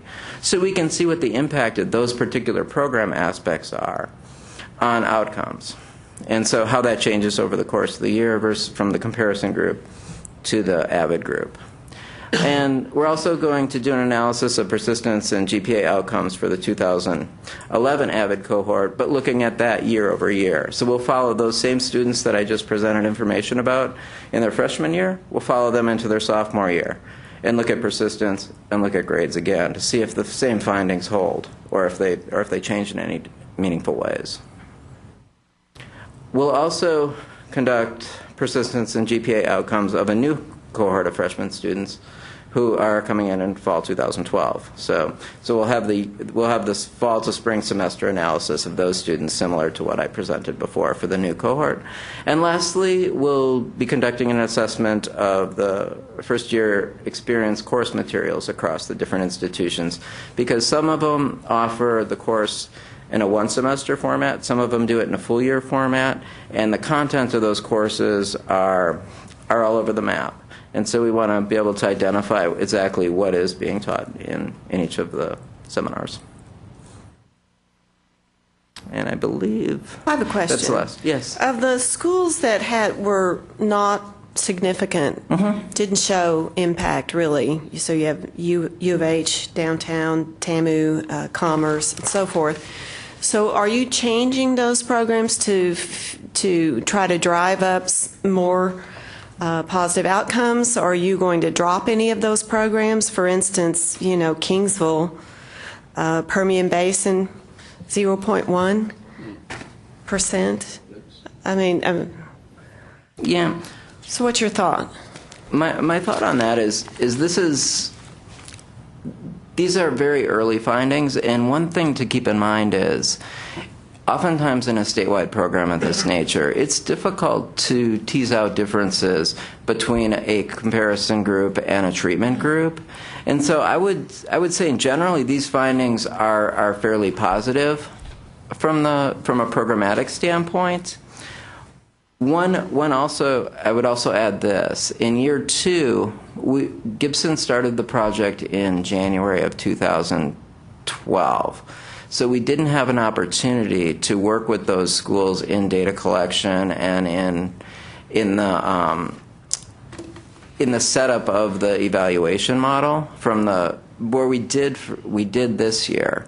So it's going to provide us with more opportunities to have better data in 2012-13 that we had here. So I don't think that I wouldn't recommend a strong programmatic change of that nature based on this first year of preliminary information. Will you look at personnel that perhaps maybe you picked the wrong personalities to do the program? That's a good question. Actually, at 2 of the universities, there were, and there is personnel changes happening at many of them. At Permian Basin, for instance, there are substantial personnel changes happening in the leadership of that program. They're adding more staff to be able to support the program. At Texas College, there was a change in leadership from an instructional staff member that led it previously to to more of a college leader who's leading the program now. And the same thing for UT Pan American. I would add one thing, too, is that some of these programs, for instance, I know for certain Harlingen, but some of the other programs have very small cohorts. And so some of that data, those results may be insignificant at this point just because of the N. So I think when we start to see higher numbers in the cohorts, we may get better data as well in the next year. Yes, sir. Related to what you asked, when I looked at this and you brought up the control group, and I don't know if you addressed this, but I know that University of Houston Downtown, for example, has been heavily focused on retention and success efforts for a number of years. So I would, depending on how you addressed your control group, I would think potentially you would see less difference in that regard than at some institutions simply because of what they've had in place. Not only that institution, but the system chancellor has placed a heavy emphasis on that. But in contrast, when you looked at them in terms of the grade point average, there was a huge difference there. So I'm wondering if part of it is what's already in place at the institution. There, they didn't have anything in place that would address the grade point because they'd so heavily emphasized retention already. So I just offer that as a, sort of a rival hypothesis. Yeah, No, it was 0.81, I think. Right. Yeah, I think that's a really interesting thought, and it is one of the things that's difficult in a program of this nature, where there are so many different student success initiatives happening at each of the campuses. It is often difficult to tease out the differences of what could be impacting it. We did do a propensity score matching model where we match students as closely as possible on as many characteristics as were available in the administrative databases here at the coordinating board, including their college readiness indicators. And so we tried to control for pre-existing differences in those students. Dennis, you had a comment? Yeah, I had a question. How did we choose these 11 institutions? Were they picked from a pool of institutions that applied to participate? And how did we evaluate how we went about picking the ones that we would allow into this program? Could someone give me some ideas on that? It was mostly based on interest. This is a little bit before my time, I have to admit, but there was a presentation given to higher ed institutions and solicited interest in participating in the pilot because it was a build the model as you pilot it program. So what I'm hearing you say is that these are the people that primarily volunteered to participate in the program. Is that right? And they had to fulfill certain expectations. I mean, we do have contracts with them as far as expectations on who should be, how many members should be on the site team, who working together across the institution between academic affairs and student affairs, and there are certain standards that they have to meet of both work product as well as program construction. The first thing that pops into my mind as I hear this presentation is that old adage, you can lead a horse to water, but you can't make him drink. And I say that because, when I hear you say or someone say that we don't have buy-in from tenured faculty, we don't have buy-in from senior faculty, I have to ask myself just how committed some of these institutions are to this program from their very get-go. And if they're not truly committed, and we can make it available to them and we can lead them to water, but if they don't want to drink and they don't want to participate and they're not going to get on board, then a lot of this is just going to be meaningless in terms of, in my opinion, because we really need to select those institutions that have a genuine commitment to try to make this program work. I don't know how we can go through shifting through these and picking those ones that really that will buy into what y'all are attempting to do, because you've got some proven methods and you've got some a track record of success. But if you have some of these institutions that are giving a half-hearted effort to try to embrace what you're providing for them, then I just question just how well this is really all going to turn out in the final analysis. And I don't know how you solve it. I think we would get, certainly from the beginning, we have and maintain support from the presidents of the institutions, but having presidential support is not, or even provost support would not translate necessarily into across the board faculty support. There is conversation with Avid Center and the sites about how might we foster and encourage more faculty buy-in. Well, and also, I'm sorry to interrupt. What I've heard just in my site visits at each of these campuses to see what's the challenges that each of the campuses have faced. Primarily, the faculty aren't really buying in because they haven't seen the data. It's a very fairly new project. It's a piloting project, and because they're still unfamiliar with the exact program and what it entails, there's resistance there. Now that we have some preliminary data, at least we can go to the campuses with this information and show them that there is success. And there's also some campuses that are integrating the use of these more collaborative learning strategies in the classroom into faculty performance evaluations. Wiley College is one that's implementing that this year in 2012-13. The TSTC in Harlingen is looking at that as well. So there are some ways that they're trying to get additional buy-in from faculty, but it is somewhat of a work in progress. And when they start to see the benefits of it, then they may be more willing to adopt some of the strategies. And some of the disciplines, it's a little bit more difficult too. And so that additional professional development from the AVID Center will help in terms of if they can model what a physics lecture might look like with some of these strategies integrated. One of the concerns of faculty is, how do I get all the content in that I need to get in and change my teaching approach? And so I think, additional professional development around that would be helpful. So as a taxpayer, do you have a cost per student of what we've invested?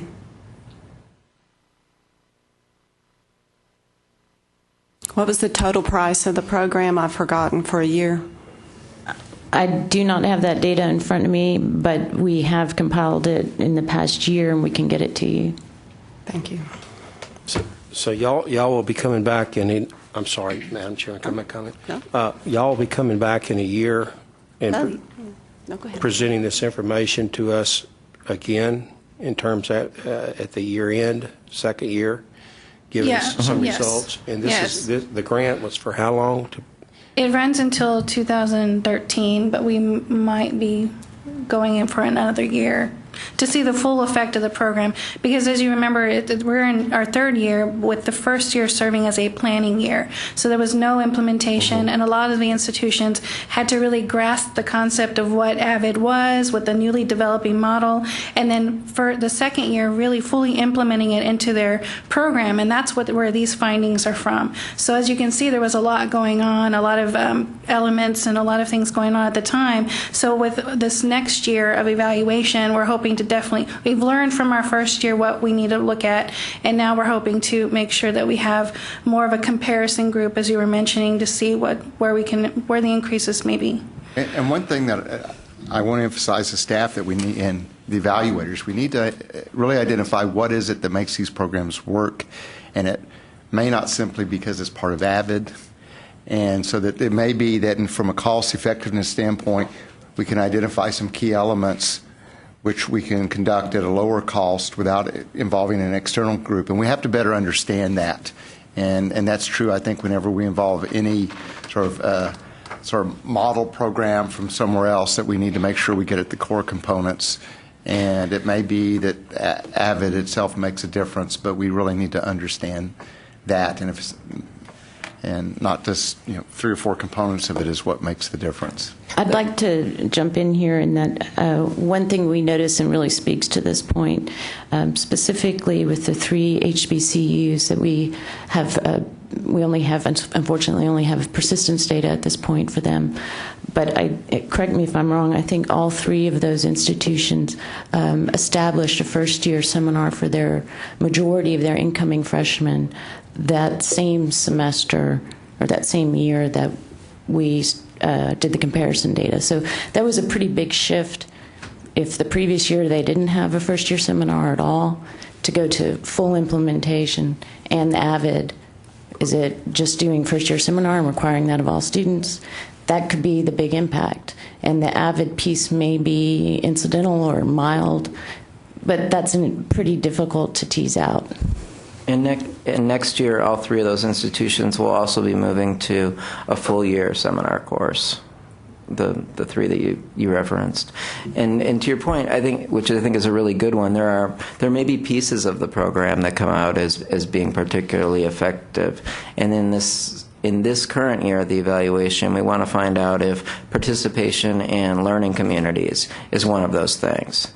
We want to find out if being in those learning communities, or being in these AVID infused sections, help to push them into tutoring services, and so they feel more comfortable about going into the tutoring center and taking advantage of the resources that are available to them on campus. So So that is the direction we are heading in terms of evaluation, in terms of trying to figure out what are some of the things that might be working better than others. Thank you so much for being here today. Thank you. Thank you. This requires no vote. However, agenda item 8 does. It's adjournment. I so move that we adjourn. And All in Madam, favor, say aye. And, Thank you. And Madam Chairman, you've done an excellent job. Merry Christmas.